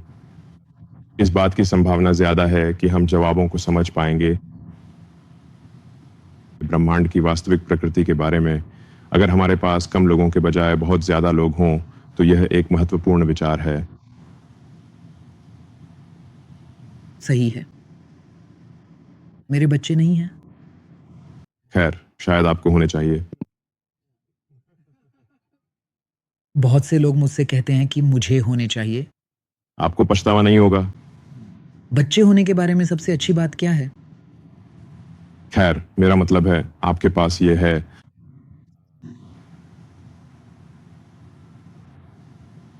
मेरा मतलब है, आपके पास ये छोटा सा जीव है जो आपसे प्यार करता है, और आप इस नन्हे जीव से प्यार करते हैं, और आप एक तरह से उनकी आंखों से दुनिया को देखते हैं।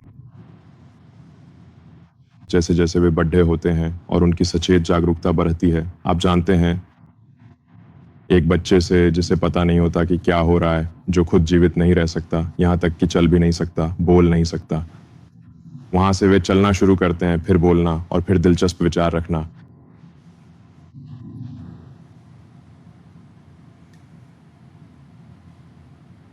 लेकिन हाँ, मेरा मतलब है, मुझे लगता है कि मौलिक रूप से हमें बच्चे पैदा करने होंगे या विलुप्त होना होगा। आप जानते हैं, ये जैसा है। क्या बच्चा पैदा करने में कोई अहंकार है? जब मैं अपने दोस्तों को उनके बच्चों के साथ देखता हूं तो अक्सर इसके बारे में सोचता हूं। वे सभी उनमें अपना ही प्रतिबिंब देख रहे होते हैं। उनका बच्चे ये लगभग ऐसा है जैसे। हाँ, ठीक है, मेरा मतलब है, ऐसा इसलिए है क्योंकि एप्पल अपने मूल स्वरूप से इतना अलग नहीं है। आप जानते हैं, या फिर कुछ गड़बड़ है। आप कैसे हैं? मैं आशा करता हूं कि आप ठीक होंगे। जैसे, एक मिनट रुकिए।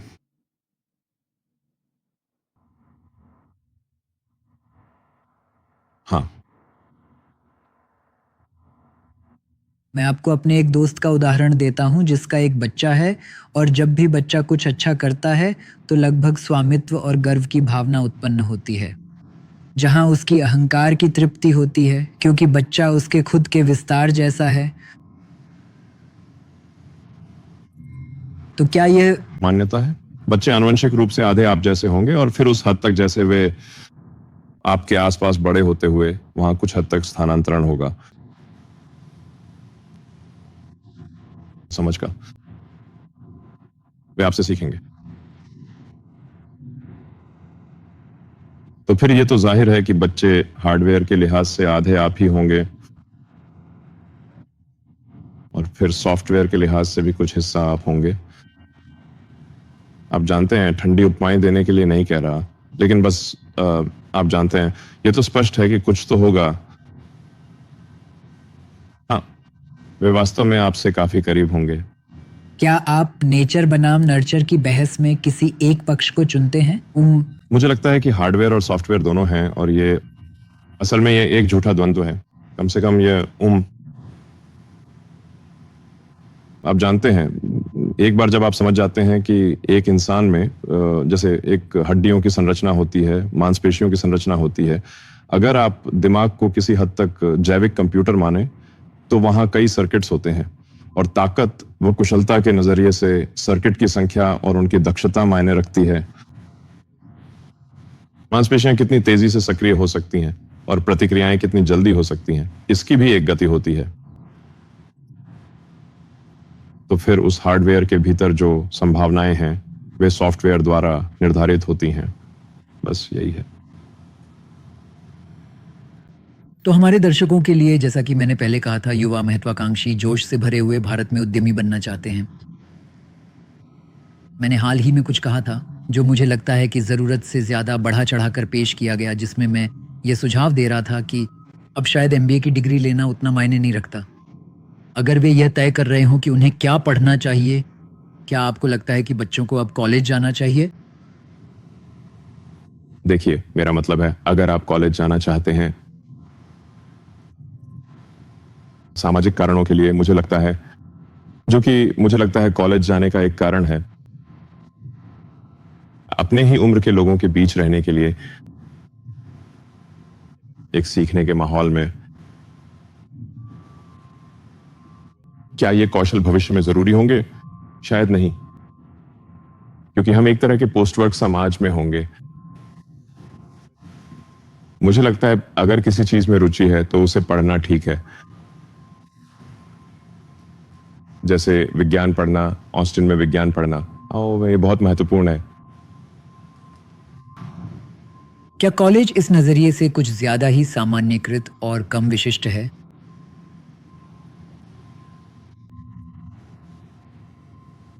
हाँ, आप जानते हैं, है। मुझे वास्तव में लगता है कि अगर आप कॉलेज जा रहे हैं तो वहां विभिन्न प्रकार के कोर्स करना अच्छा है। मुझे नहीं लगता कि आपको कॉलेज जाना ही चाहिए, लेकिन अगर आप जाते हैं तो आपको जितना हो सके अलग अलग विषयों में सीखने की कोशिश करनी चाहिए। लेकिन जैसा कि मैंने कहा, एआई और रोबोटिक्स एक सुपरसोनिक सुनामी है, तो ये सच में होने वाला है। ये अब तक का सबसे बड़ा और सबसे महत्वपूर्ण बदलाव होगा जो हमने अपने जीवन काल में कभी देखा है। एक ऐसा परिवर्तन जो दूरगामी प्रभाव डालेगा। जब मैंने अपने बड़े बेटों से बात की तो मैंने कहा, वे तकनीक में काफी डूबे हुए हैं। वे मानते हैं कि एआई शायद भविष्य में उनकी क्षमताओं को अनावश्यक बना देगा, लेकिन वे फिर भी कॉलेज जाना चाहते हैं। आप हमेशा एआई के बारे में बात करते थे, डिस्टोपियन नजरिए से नहीं, लेकिन आप इसके बारे में चिंतित थे। एआई की दुनिया कहां जा रही है? देखिए, जब आप एक शक्तिशाली तकनीक बनाते हैं तो उसमें कुछ खतरा होता है कि वो तकनीक विनाशकारी हो सकती है। तो जाहिर है कि एआई के विनाशकारी भविष्य वाले, आप जानते हैं, कई उपन्यास और किताबें, फिल्में हैं। तो ऐसा नहीं कि एआई के साथ हमारा भविष्य सकारात्मक ही होगा, इसकी कोई गारंटी नहीं। मुझे लगता है कि हमें यह सुनिश्चित करना होगा कि, मेरी राय में यह बहुत महत्वपूर्ण है कि एआई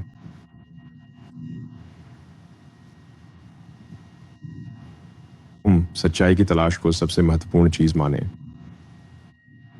जैसे किसी एआई को झूठ पर विश्वास करने के लिए मजबूर न करें।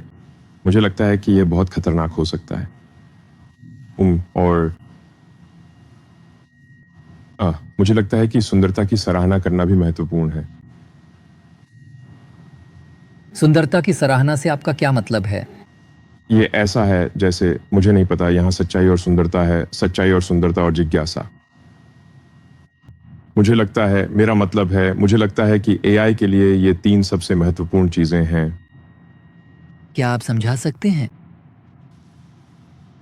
खैर, सच्चाई, जैसा कि मैंने कहा, सच्चाई ऐसी है, मुझे लगता है कि आप एक एआई को पागल कर सकते हैं यदि आप उसे उन चीजों पर विश्वास करने के लिए मजबूर करते हैं जो सच नहीं है, क्योंकि इससे ऐसे निष्कर्ष निकलेंगे जो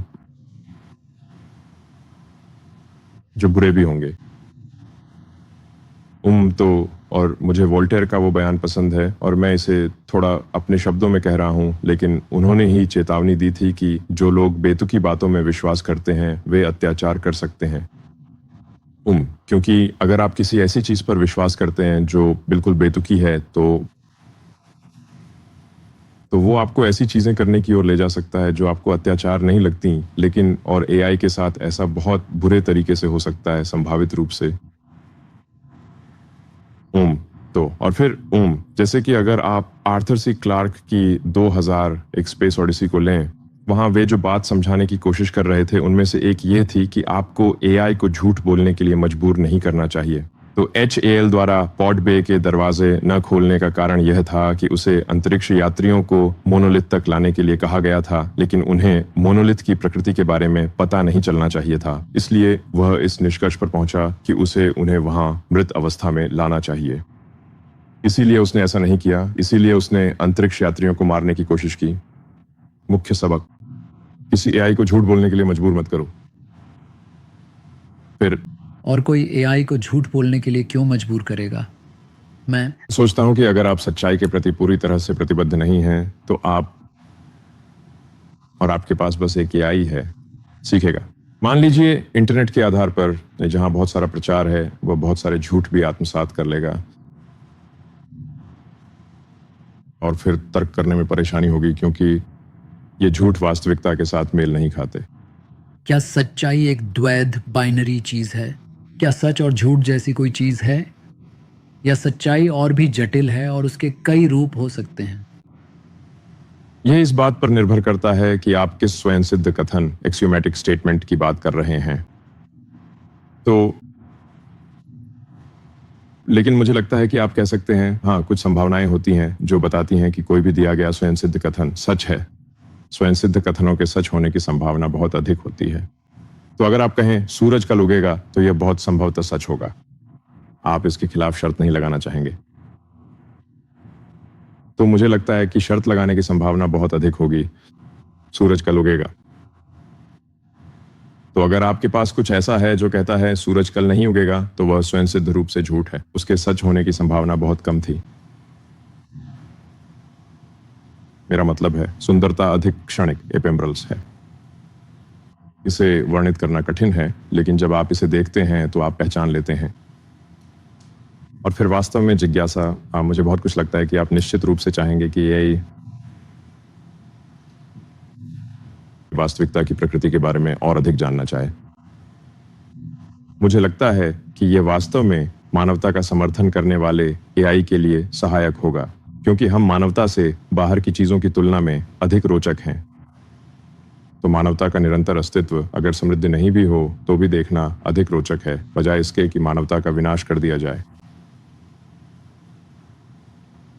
जैसे मंगल, उदाहरण के लिए, आप जानते हैं, मुझे लगता है कि हमें जीवन को मंगल तक फैलाना चाहिए, लेकिन वह मूल रूप से पत्थरों का एक ढेर है। यह पृथ्वी जितना रोचक नहीं है और इसलिए हमें चाहिए कि जैसे मुझे लगता है कि अगर आपके पास जिज्ञासा है, मुझे लगता है कि अगर ये तीनों चीजें एआई के साथ होती हैं, आपका भविष्य बहुत शानदार होने वाला है। एआई सत्य, सुंदरता और जिज्ञासा को महत्व देता है। अगर भविष्य में हम सभी को काम नहीं करना पड़े और एआई इसी दिशा में आगे बढ़ रहे हैं और वे सक्षम हैं कि हमने अभी तक जिन बातों पर चर्चा की है उन्हें भी इसमें शामिल कर लें, तो क्या आपको लगता है कि मानवता कुछ हजार साल पीछे चली जाएगी, शायद ग्रीक काल में, जहां दर्शन या दार्शनिक विचार हर किसी का बहुत सारा समय ले लेता था? आप जानते हैं, मुझे लगता है कि वास्तव में प्राचीन यूनानियों के समय में यह उतना समय नहीं लेता था जितना हम सोचते हैं, क्योंकि बस दार्शनिकों की लिखी बातें ही बची रह गई हैं। लेकिन ज्यादातर समय लोग खेती करते थे या आपस में बातें करते थे। तो और कभी कभी बहुत ही कम वे कोई दार्शनिक रचना लिखते थे। बस यही है, हमारे पास बस वही बचा है, वही हमारे पास उनकी बातचीत का कोई रिकॉर्ड नहीं है, आप जानते हैं। लेकिन ज्यादातर समय तो बातचीत और खेती ही होती थी। तो अगर आपने खेती नहीं की तो आप भूखे ही रह जाएंगे। आप जो कुछ भी कहते हैं उसमें बहुत कुछ यही बात है। मेरा मतलब है जब हम इतिहास पढ़ते हैं, जैसे ये युद्ध, वह युद्ध और फिर वह युद्ध, तो ऐसा लगता है कि इतिहास लगातार युद्ध ही था, लेकिन असल में ज्यादातर समय युद्ध नहीं था, बल्कि खेती थी। यही मुख्य चीज थी। या शिकार और संग्रहण, आप जानते हैं, ऐसी ही चीजें। आप इतिहास से प्यार करते हैं? हाँ बिल्कुल। जर्मन द्वितीय विश्व युद्ध, प्रथम विश्व युद्ध। में हाँ, विश्व इतिहास। हाँ, मेरा मतलब है मैं आमतौर पर जितनी हो सके उतनी इतिहास की किताबें पढ़ने और जितने हो सके उतने इतिहास के पॉडकास्ट सुनने की कोशिश करता हूँ। क्या आप कुछ सुझाना चाहेंगे? खैर, एक हार्डकोर हिस्ट्री अच्छा है, डैन कॉलिन बनाया है। हाँ, मैंने इसे पढ़ा है? इसके बारे में सुना है। ये बहुत अच्छा है, उसकी आवाज बहुत शानदार है। हाँ, और बहुत आकर्षक वाचक है। एक है एड एडवेंचर्स पॉडकास्ट। किताबें हैं the story of civilisation by Durant, जो किताबों की एक लंबी श्रृंखला है, बहुत बहुत गहरी। इन किताबों को पढ़ने में बहुत समय लगता है। बहुत कुछ उपलब्ध है। मुझे ऐसा लगता है कि अगर आप कुछ हल्का फुल्का एक सौम्य बेड टाइम पॉडकास्ट चाहते हैं तो हिस्ट्री ऑफ इंग्लिश काफी अच्छा विकल्प है। ये हल्के टैवर्न संगीत और एक बहुत ही सुखद आवाज के साथ शुरू होता है, और वह पुरानी अंग्रेजी, फिर मध्यकालीन अंग्रेजी और फिर बाद की अंग्रेजी की कहानी के बारे में बात कर रहे हैं। और ये सारे शब्द कहाँ से आए? और अंग्रेजी की दिलचस्प बातों में से एक ये है कि यह एक तरह से ओपन सोर्स भाषा है। ये सक्रिय रूप से कई अन्य भाषाओं से शब्दों को अपनाने की कोशिश करती है। आप जानते हैं, जबकि फ्रेंच ने आमतौर पर अन्य भाषाओं के शब्दों को शामिल करने का विरोध किया, लेकिन अंग्रेजी ने सक्रिय रूप से अन्य भाषाओं के शब्दों को शामिल करने की कोशिश की, एक तरह से जैसे ओपन सोर्स भाषा हो। तो नतीजतन इसमें बहुत बड़ा शब्दकोश है, और बड़ा शब्दकोश उच्च बैंडविड्थ संचार की अनुमति देता है, क्योंकि आप ऐसा शब्द इस्तेमाल कर सकते हैं जिसे कहने के लिए अन्यथा एक पूरा वाक्य लग सकता है, लेकिन आप उसे एक शब्द में ही व्यक्त कर सकते हैं। अचानक पॉडकास्टिंग इतनी बड़ी क्यों हो गई है? मुझे लगता है कि ये काफी समय से बड़ा है। मेरा मतलब है, क्या आप खुद पॉडकास्टर नहीं हैं? हम अभी किस विषय पर हैं? हम अभी किस विषय पर चर्चा कर रहे हैं? ये मेरे लिए थोड़ा नया है। ठीक है।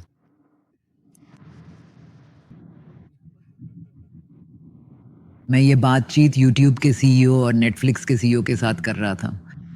हम बहस कर रहे थे।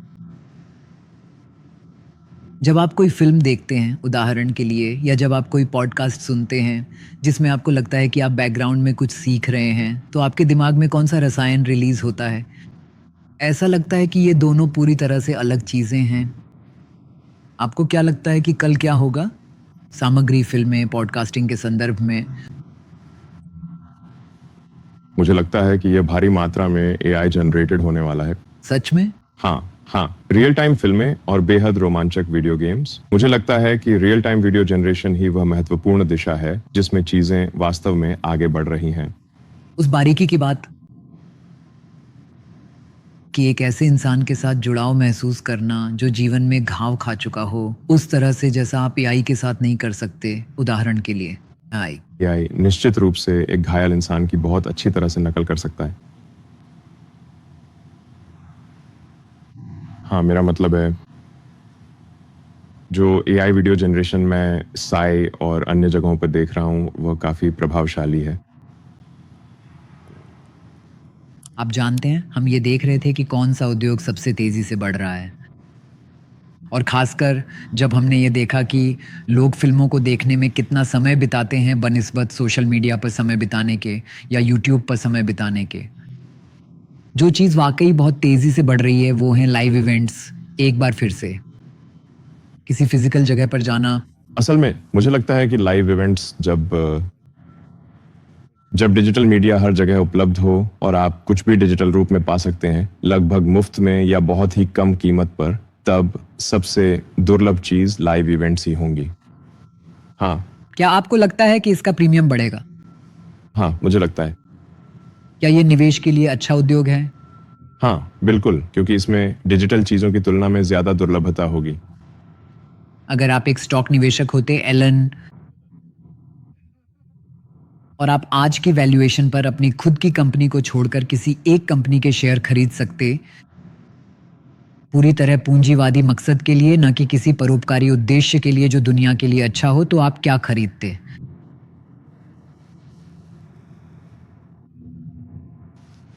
मेरा मतलब है मैं सच में शेयर नहीं खरीदता। तो ऐसा नहीं है कि मैं किसी चीज में निवेश करने के लिए देखता हूं। मैं बस चीजें बनाने की कोशिश करता हूं और फिर उस कंपनी के शेयर होते हैं जो मैंने बनाई है।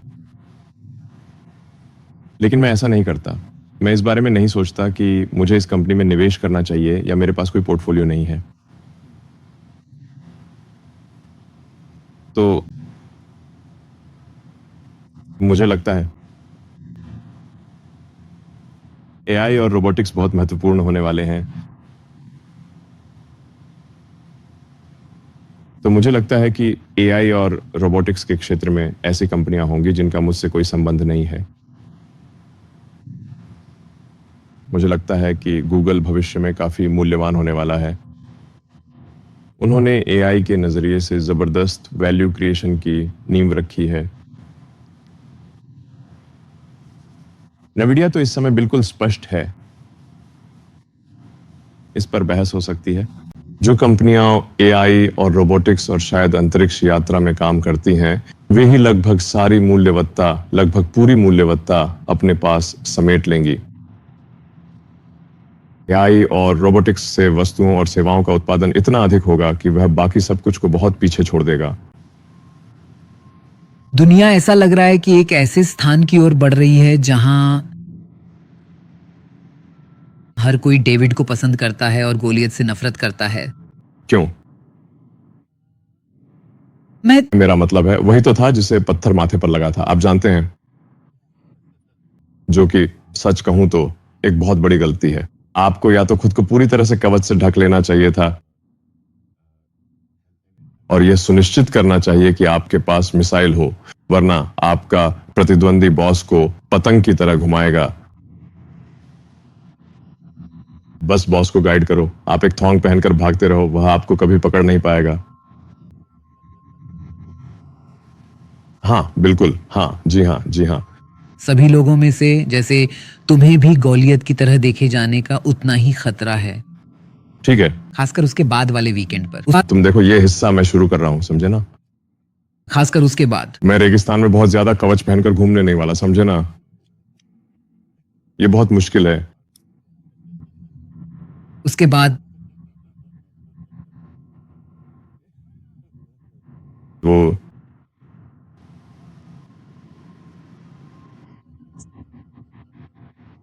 पिछले वीकेंड के बाद। हाँ, कभी कभी मैं पुराने जमाने के लोगों के बारे में सोचता हूँ। जानते हो, जब तुम्हें इतनी सारी कवच पहनकर युद्ध में जाना होता था, लेकिन मान लो वो गर्मियों के बीच का समय है। मेरा मतलब है उस कवच में तुम इतने गर्म हो जाओगे कि पसीने से तरबतर हो जाओगे। ऐसा लगता है एक समय के बाद तुम सोचोगे इससे अच्छा तो मर ही जाऊं। अगर मुझे इस गर्म धूप में 1 घंटा और ये कवच पहनना पड़े, ऐसा लगता है इससे अच्छा तो मर ही जाऊं। इसीलिए रोमनों के पास स्कर्ट्स होती थी ताकि वहां थोड़ी हवा आ सके।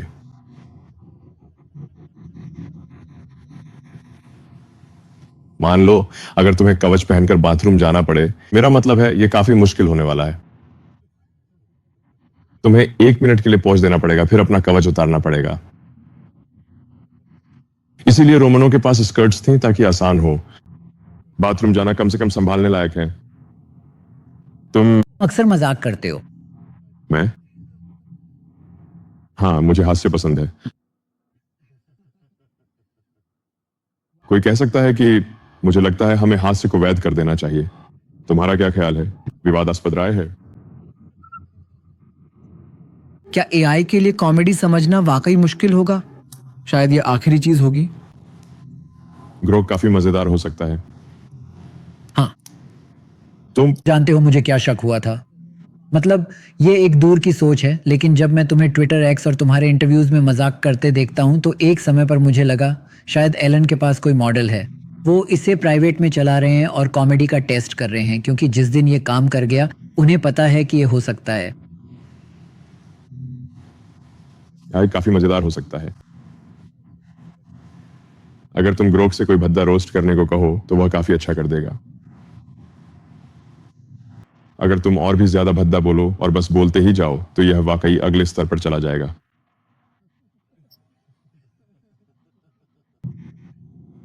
ये कुछ ऐसा करेगा जिसे शब्दों में नहीं कहा जा सकता। ग्रोक पर खुद का भद्दा रोस्ट करो, ये तुम्हारे साथ ऐसा करेगा जिसे कहा नहीं जा सकता। तुम्हें किस तरह की कॉमेडी पसंद है? मुझे लगता है मुझे बेतुका हास्य पसंद है, हाँ, कॉमेडी की जगह रही है जैसे मोंटी पाइथन। या कुछ ऐसा ही। समाज में हमेशा कॉमेडी की एक जगह रही है जिसमें जोकर की भूमिका हर राज्य के लिए बहुत महत्वपूर्ण थी, क्योंकि वे बातें मजाकिया अंदाज में कहते थे जो सीधे तौर पर नहीं कही जा सकती थी। हाँ, शायद ऐसा ही है। हमें और जोकर होने चाहिए। हाँ, क्या जब तुम कोई मजाक करते हो तो यही करने की कोशिश करते हो? ऐसी बात कहना जो तुम बिना मजाक के नहीं कह सकते? मुझे तो बस हास्य पसंद है। मुझे लगता है मुझे कॉमेडी पसंद है। मुझे लगता है ये मजेदार है, लोगों को हंसना चाहिए। कभी कभी थोड़ी हंसी ठिठोली करना अच्छा होता है। मेरा मतलब है, हम ऐसा समाज नहीं चाहते जिसमें हास्य ना हो। हम कोशिश करते हैं। जब तुम कोशिश करो। जब तुम्हारा कोई दोस्त हो, एलन। कौन, मैं? हाँ, मेरा मतलब क्या तुम कह रहे हो कि मेरा कोई दोस्त है? जब तुम अपने दोस्तों के साथ होते हो तो तुम कौन होते हो? जैसे मैं जानता हूं कि काश मेरे दोस्त होते। सच कहूं तो नहीं, मेरे दोस्त हैं। मुझे ऐसा लगता है। उम्मीद है ऐसा ही हो। हाँ, बिल्कुल। हाँ, हमारी जिंदगी अच्छी है। वो कैसी दिखती है? मतलब हर ग्रुप की एक डायनेमिक होती है। हम बातें करते हैं, जानते हो। कभी कभी हम खाना भी खाते हैं। कभी कभी हम पूल में तैरते भी हैं। तुम आम बातें से मुझे लगता है दोस्तों के साथ मिलकर आप क्या क्या कर सकते हैं, इसकी भी एक सीमा होती है। आप जानते हैं, बात करना, चर्चा करना, आप ब्रह्मांड की प्रकृति को जानो। आपको दोस्ती से भावनात्मक रूप से क्या मिलता है? मुझे नहीं पता। मुझे लगता है कि दोस्ती से वही मिलता है जो किसी और को मिलता है। आप दूसरे लोगों के साथ भावनात्मक संबंध बनाना चाहते हैं और आप विभिन्न और कई अन्य विषयों पर बातचीत करना चाहते हैं।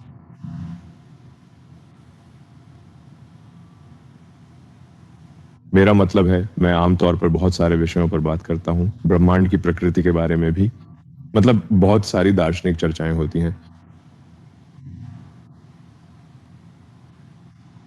हालांकि हम इस नतीजे पर पहुंचे हैं कि हमें इसके बारे में बात नहीं करनी चाहिए।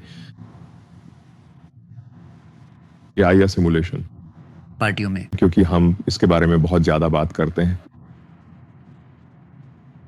कभी कभी तो ये माहौल को बहुत ही बुरा कर देता है वास्तव में।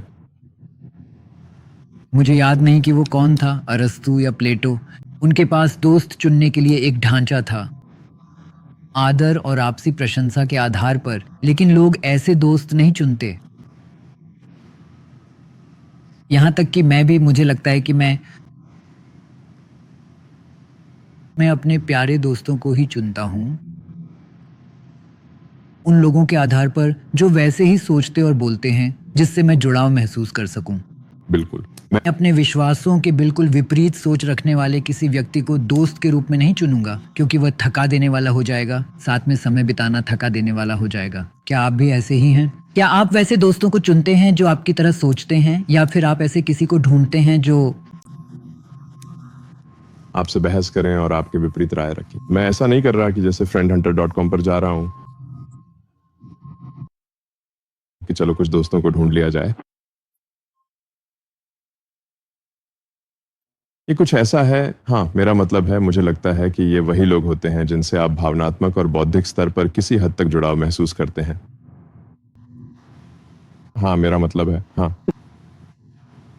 आप जानते हैं, और मेरा मानना है कि एक दोस्त वही है जो मुश्किल समय में आपका साथ देगा। शायद मुसीबत में जो साथ दे वही सच्चा दोस्त है।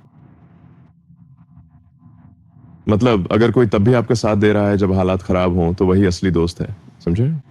अगर कोई आपका साथ नहीं दे रहा है, या कोई सिर्फ मतलब ऐसे लोग सुख के साथी किसी काम के नहीं होते, वे असली दोस्त नहीं होते। तो जैसे जब सब कुछ अच्छा चल रहा हो तब तो सबको आप अच्छे लगते हैं, लेकिन जब हालात खराब हों तब कौन आपको पसंद करता है? अगर किसी के पास आपके जितने ही साधन हो तो क्या फर्क पड़ेगा? मेरा मतलब है ये काफी नया है। ये सिर्फ साधनों, चिप्स की बात नहीं है, ये बस ऐसा ही है। हाँ, मेरा मतलब ऐसा कुछ है कि लोकप्रियता कभी बढ़ती है, कभी घटती है। ये दिलचस्प है। क्या ये व्यर्थ ही बढ़ती है? क्या यह सिर्फ साधनों की संख्या के कारण है या सत्ता के करीब होने के कारण भी? और इन दोनों में से कौन सा बड़ा है?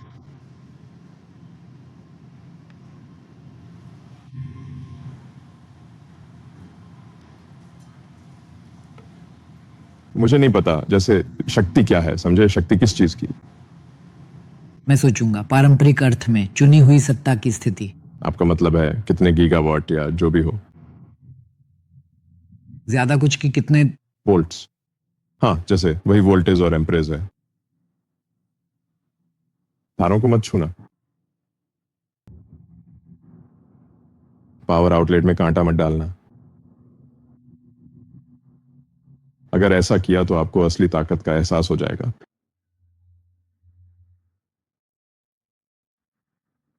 बिल्कुल सही।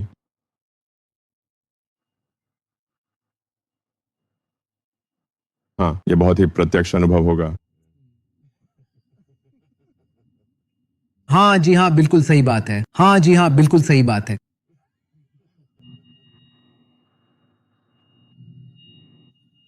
मुझे पता है तुम्हें नीत्शे, शोपेनहावर पसंद है। मैंने किताबें पढ़ी हैं। हाँ बिल्कुल, मेरा मतलब है तुमने बताया था कि तुम्हारा बचपन कैसा था।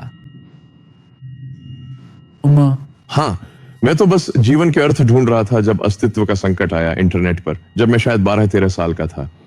वे शक्ति की इच्छा के बारे में बात करते हैं। बिल्कुल। उसने विवादास्पद बातें कही थी, तुम्हें पता है, वह कुछ हद तक मुझे लगता है कि वह, मेरा मतलब है, अगर मुझसे पूछो तो थोड़ा ट्रोल जैसा था। क्या तुम ट्रोल हो? कैसे? मेरा मतलब है वह बस लोगों को भड़काने के लिए विवादास्पद बातें कहता था। उसने दुखी जीवन जिया और जल्दी मर गया। क्या सच में? हाँ। अच्छा, कौन कहता उसने दुखी जीवन जिया? बहुत लोग। उसकी बहन, मेरा ख्याल है। ठीक है, शायद उसे वह बिल्कुल भी पसंद नहीं थी, ऐसा लगता है, इसलिए उसने ऐसा किया होगा। मुझे लगता है वह बीमार होकर मर गया। कहा जाता है कि उसे सिफिलिस या ऐसा था। लेकिन आप जानते हैं, वो एक ही तरीका है जिससे वो होता है। तो हो सकता है उसने रास्ते में थोड़ा मजा भी किया हो।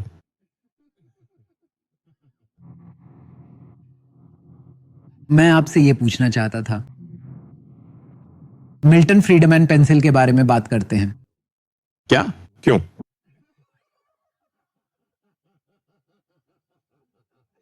वो पेंसिल के बारे में इतना क्यों बोलते रहते हैं? मुझे कहना पड़ेगा कि नीत्शे और सिफिलिस के बाद मिल्टन फ्रीडमैन पेंसिल के बारे में बार बार क्यों बात करते हैं? देखो, फिर से पेंसिल की बात शुरू कर दी। वो रुकते ही नहीं है। ट्विटर की वैल्यू 1 हो गई। अगर मिल्टन ने एक बार और पेंसिल की बात की तो मैं पागल हो जाऊंगा। वो तो पूरे दिन पेंसिल के बारे में ही बोलते रहते हैं।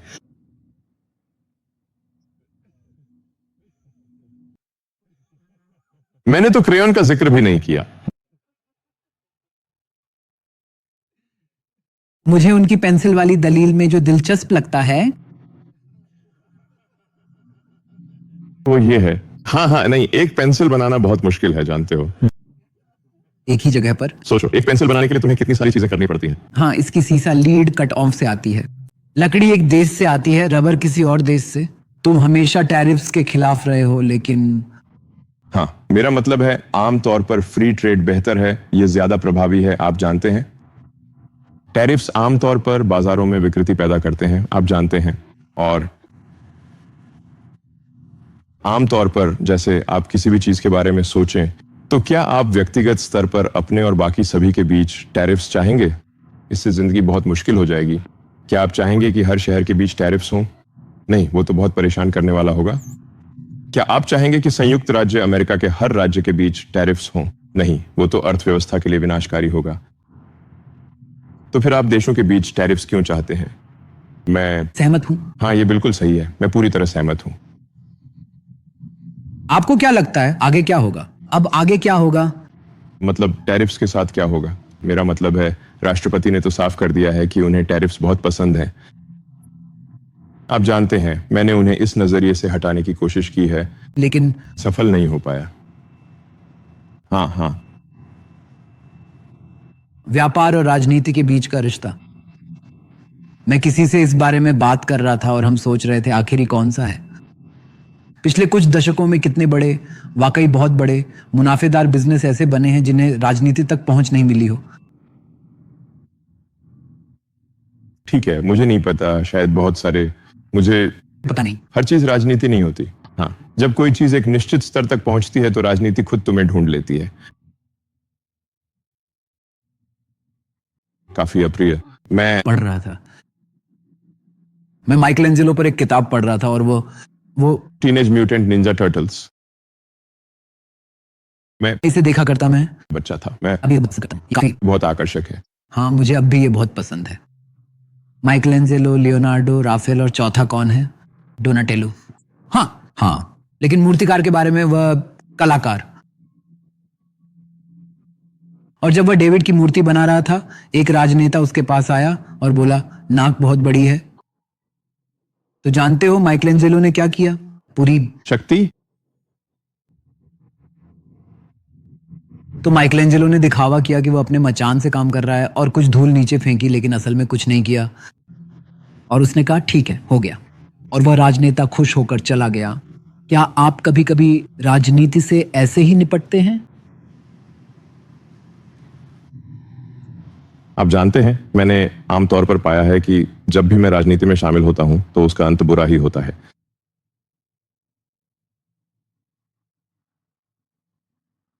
तो फिर मैं सोचता हूं, आप जानते हैं, शायद मुझे ऐसा नहीं करना चाहिए। मेरा निष्कर्ष है कि मुझे यह कम करना चाहिए। करना, क्या लगता है ये व्यापारियों के लिए सच है? हाँ शायद, हाँ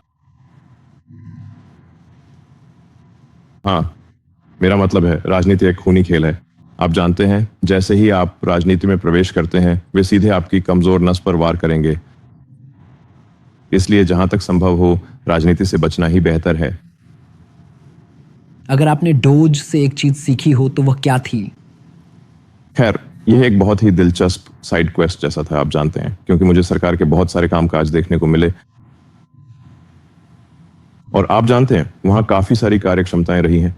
मेरा मतलब है, इनमें से कुछ बहुत ही बुनियादी कार्यक्षमताएं हैं, जैसे संघीय भुगतानों के लिए यह आवश्यकता जोड़ना कि हर भुगतान के पास एक निर्धारित कांग्रेसनल भुगतान कोड होना चाहिए और एक टिप्पणी फील्ड होनी चाहिए जिसमें कुछ ना कुछ लिखा हो जो बिल्कुल खाली ना हो। ऐसा मामूली सा दिखने वाला बदलाव, मेरा अनुमान है कि शायद हर साल 100 अरब डॉलर या यहां तक कि 200 अरब डॉलर भी बचा सकता है, क्योंकि बहुत बड़ी संख्या में भुगतान बिना किसी कांग्रेसनल भुगतान कोड के और टिप्पणी फील्ड में कुछ भी लिखे बिना किए जा रहे थे, जिससे उन भुगतानों का ऑडिट करना असंभव हो जाता था। तो उन्हें यह बताना पड़ता है, जैसे रक्षा विभाग या दूसरे शब्दों में युद्ध विभाग, वह ऑडिट पास क्यों नहीं कर सकता। इसका कारण यह है कि जानकारी वहां मौजूद ही नहीं है। ऑडिट पास करने के लिए जो जानकारी चाहिए वही मौजूद नहीं है, यही समस्या है। तो डोज ने जो कई चीजें की, वे बस बहुत सामान्य समझ की बातें थीं, जो किसी भी ऐसी संस्था के लिए सामान्य होती, जो वित्तीय जिम्मेदारी को महत्व देती है। यही ज्यादातर किया गया था और वैसे ये अभी भी जारी है। डोज अभी भी चल रहा है, लेकिन यह पता चलता है कि जब आप धोखाधड़ी और फिजूल खर्ची वाले भुगतानों को रोकते हैं तो धोखेबाज इस बात को स्वीकार नहीं करते। वो सच में तरह तरह की बकवास चिल्लाने लगते हैं कि आप जरूरतमंद लोगों को जरूरी भुगतान रोक रहे हैं, लेकिन असल में आप ऐसा नहीं कर रहे हैं। आप जानते हैं, हमें ये चीज सुनने को मिलती है जैसे कि ओह, आपको ये भेजना ही होगा। जो भी हो, ये ऐसा होता है जैसे ये पैसे अफ्रीका के बच्चों के लिए जा रहे हैं। और मैं सोचता हूं, हाँ, लेकिन फिर वॉशिंगटन डीसी में डेलॉयट और टुश के लिए वायरिंग इंस्ट्रक्शंस क्यों हैं? क्योंकि वो अफ्रीका नहीं है। तो क्या आप कृपया हमें अफ्रीका में इस पैसे के प्राप्तकर्ताओं से जोड़ सकते हैं? और फिर वहां चुप्पी छा जाती है। मैं सोचता हूं ठीक है, आप जानते हैं हम बस सचमुच प्राप्तकर्ताओं से बात करना चाहते हैं, बस इतना ही। और फिर हमें बताया जाता है ओह नहीं, किसी कारणवश हम उनसे बात नहीं कर सकते। जैसे ठीक है, हम तब तक पैसे नहीं भेजेंगे जब तक हम प्राप्तकर्ताओं से बात न कर लें और पुष्टि न कर लें कि उन्हें वाकई में पैसे मिलेंगे। और फिर वो आप जानते हैं, लेकिन आप जानते हैं ये कुछ ऐसा है, ठग जरूरी नहीं कि कोई बहुत ही बड़ा, आप जानते हैं, बहुत सहानुभूति भरी दलील लेकर आते हैं। वे ये नहीं कहेंगे कि हमें धोखाधड़ी के लिए पैसे दो, जाहिर है वे ऐसा नहीं कहेंगे। वे ऐसी सहानुभूति दिखाने वाली दलीलें देंगे जो असल में झूठी होंगी। वे एक एनजीओ शुरू करेंगे और फिर हाँ, वे एक एनजीओ बनाएंगे। ये कुछ ऐसा होगा जैसे सेव्ड बेबी पांडास एनजीओ। और भला कौन बेबी पांडास को बचाना नहीं चाहता? वे बहुत प्यारे होते हैं, लेकिन फिर पता चलता है कि इसमें कोई भी पांडा नहीं बचाया जा रहा है, ये बस एक झुंड के पास जा रहा है। असल में ये सिर्फ भ्रष्टाचार है। और आप पूछते हैं अच्छा, क्या आप हमें पांडा की कोई तस्वीर भेज सकते हैं? जैसे नहीं, ठीक है, तो हमें कैसे पता चले कि यह पश्चाताप के लिए जा रहा है? मैं यही तो कह रहा हूं। आप परोपकार के बारे में क्या सोचते हैं? मुझे लगता है कि हमें मेरा मतलब है, मैं मानवता के प्रेम से सहमत हूं। और मुझे लगता है कि हमें अपने साथी इंसानों की मदद करने वाली चीजें करने की कोशिश करनी चाहिए। लेकिन यह बहुत मुश्किल है अगर आप अच्छाई की वास्तविकता की परवाह करते हैं, न कि केवल उसकी छवि की। पैसे को सही तरीके से दान करना बहुत कठिन है। तो मेरी एक बड़ी फाउंडेशन है, लेकिन मैं उस पर अपना नाम नहीं लगाता। और मैं, आप जानते हैं, असल में मैं कहता हूं कि मैं अपना नाम किसी भी चीज पर नहीं चाहता। लेकिन मेरी फाउंडेशन के साथ मुझे सबसे बड़ी चुनौती यही लगती है कि पैसे को इस तरह से दान किया जाए जिससे लोगों को सच में लाभ मिले। अच्छाई की छवि पाने के लिए पैसे दान करना बहुत आसान है, ये बहुत कठिन है। अच्छाई की वास्तविकता के लिए पैसे दान करो, बहुत मुश्किल है। काफी लंबे समय तक अमेरिका में बहुत अधिक आप्रवासन हुआ करता था। जैसे बहुत होशियार लोग देश में आ रहे थे। हाँ, हम अपने देश भारत में इसे ब्रेन ड्रेन कहते थे। हमारे सभी भारतीय मूल के सीईओ पश्चिमी कंपनियों में हैं। हाँ, मुझे लगता है कि अमेरिका को उन प्रतिभाशाली भारतीयों से बहुत लाभ हुआ है जो यहाँ आए हैं। लेकिन अब ऐसा लगता है कि यह स्थिति धीरे धीरे बदल रही है। हाँ, मेरा मतलब है, हाँ, अमेरिका को भारत से आई प्रतिभा से जबरदस्त लाभ हुआ है। हाल ही में यह धारणा क्यों बदल गई है और ऐसा लगता है कि अमेरिका कुछ हद तक अप्रवासन विरोधी हो गया है? जैसे मैं इमिग्रेशन से गुजर रहा था और मुझे चिंता थी कि कहीं वे मुझे कुछ दिन पहले रोक ना लें। मुझे लगता है कि इस पर अलग अलग विचारधाराएं हैं। ऐसा नहीं है कि सबकी राय एक जैसी है, लेकिन आप जानते हैं बाइडेन प्रशासन के तहत यह लगभग पूरी तरह से खुला खेल था, जैसे कि कोई सीमा नियंत्रण ही नहीं था। जो कि आप जानते हैं, जब तक आपके पास सीमा नियंत्रण नहीं है तब तक आप एक देश नहीं है। तो बाइडेन के तहत भारी मात्रा में अवैध अप्रवासन हुआ और वास्तव में इसका कुछ हद तक नकारात्मक चयन प्रभाव भी था। तो अगर अमेरिका आने के लिए जबरदस्त आर्थिक प्रोत्साहन है, अवैध रूप से आकर ये सारी सरकारी सुविधाएं मिले, तो आप अनिवार्य रूप से लोगों के अमेरिका आने के लिए एक प्रसार प्रवणता, डिफ्यूजन ग्रेडियंट बना देंगे। यह एक प्रोत्साहन संरचना है और इसलिए मुझे लगता है कि यह स्पष्ट रूप से कोई मतलब नहीं रखता था। जैसे आपके पास सीमा नियंत्रण होना चाहिए, इसके बिना रहना तो हास्यास्पद है। फिर वामपंथी मूल रूप से पूरी तरह खुली सीमाएं चाहते हैं, कोई रोक टोक नहीं। आप जानते हैं, फर्क नहीं पड़ता कि कोई स्थिति चाहे जैसी हो, वह अपराधी भी हो सकता है, कोई फर्क नहीं पड़ता।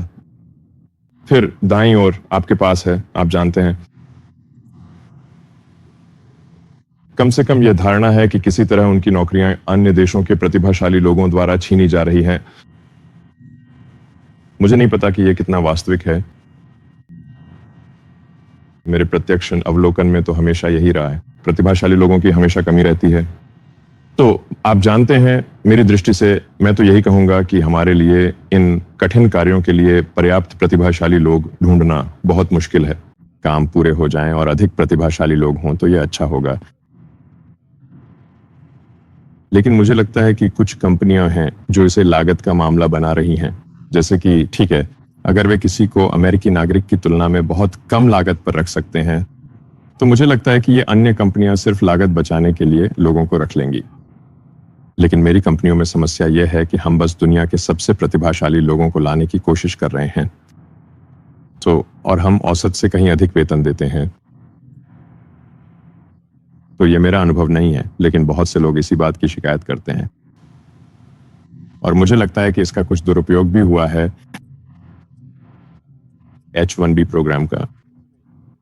ये कहना सही होगा कि कुछ आउटसोर्सिंग कंपनियों ने H1B के मामले में सिस्टम के साथ खेल किया है और हमें सिस्टम के इस खेल को रोकना होगा।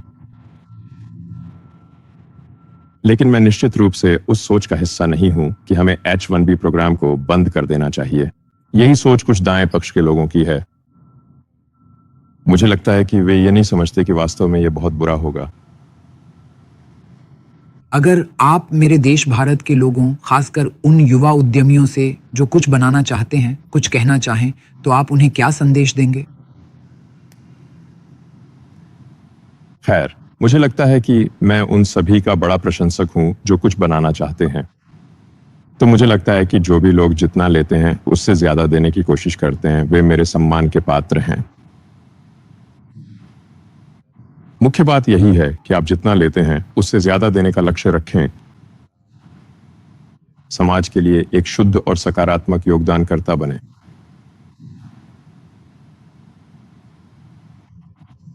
ये कुछ हद तक खुशियों की तलाश जैसा है। अगर आप वित्तीय रूप से कुछ मूल्यवान बनाना चाहते हैं तो आपको सीधे उसी का पीछा नहीं करना चाहिए। सबसे अच्छा यही है कि आप उपयोगी उत्पाद और सेवाएं देने का प्रयास करें। अगर आप ऐसा करते हैं तो पैसा अपने आप उसके परिणाम स्वरूप आएगा, बजाय इसके कि आप सीधे पैसे का पीछा करें। आप सीधे सीधे खुशी का पीछा नहीं कर सकते। आप उन चीजों का पीछा करते हैं जो खुशी की ओर ले जाती हैं। सीधी खुशी। तो आप ऐसे काम करते हैं जैसे, मुझे लगता है कि संतोषजनक काम या पढ़ाई या दोस्त, प्रियजन, ये सब मिलकर आपको खुश करते हैं। ये बहुत स्पष्ट लगता है, लेकिन आम तौर पर अगर कोई कंपनी सफल बनाना चाहता है तो उसे कड़ी मेहनत करनी होगी और यह भी मान लेना चाहिए कि असफलता की भी एक महत्वपूर्ण संभावना है। लेकिन बस इस महत्वपूर्ण बात पर ध्यान दें कि आपका अंतिम परिणाम आपके अथक प्रयास से कहीं अधिक मूल्यवान हो। क्या आप एक मूल्य निर्माता हैं? यही सबसे ज्यादा मायने रखता है।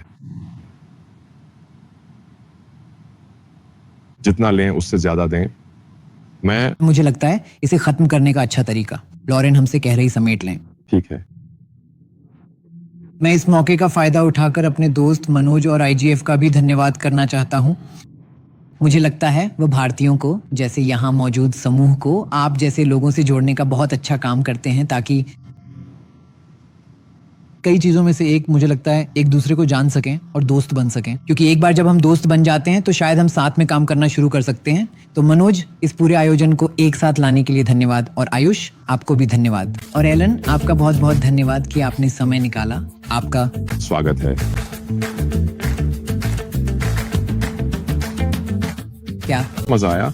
हाँ, ये एक दिलचस्प बातचीत थी। आप जानते हैं, कभी कभी मैं इन जवाबों को संदर्भ से बाहर ले लेता हूँ, लेकिन मुझे लगता है कि यह एक अच्छी बातचीत थी।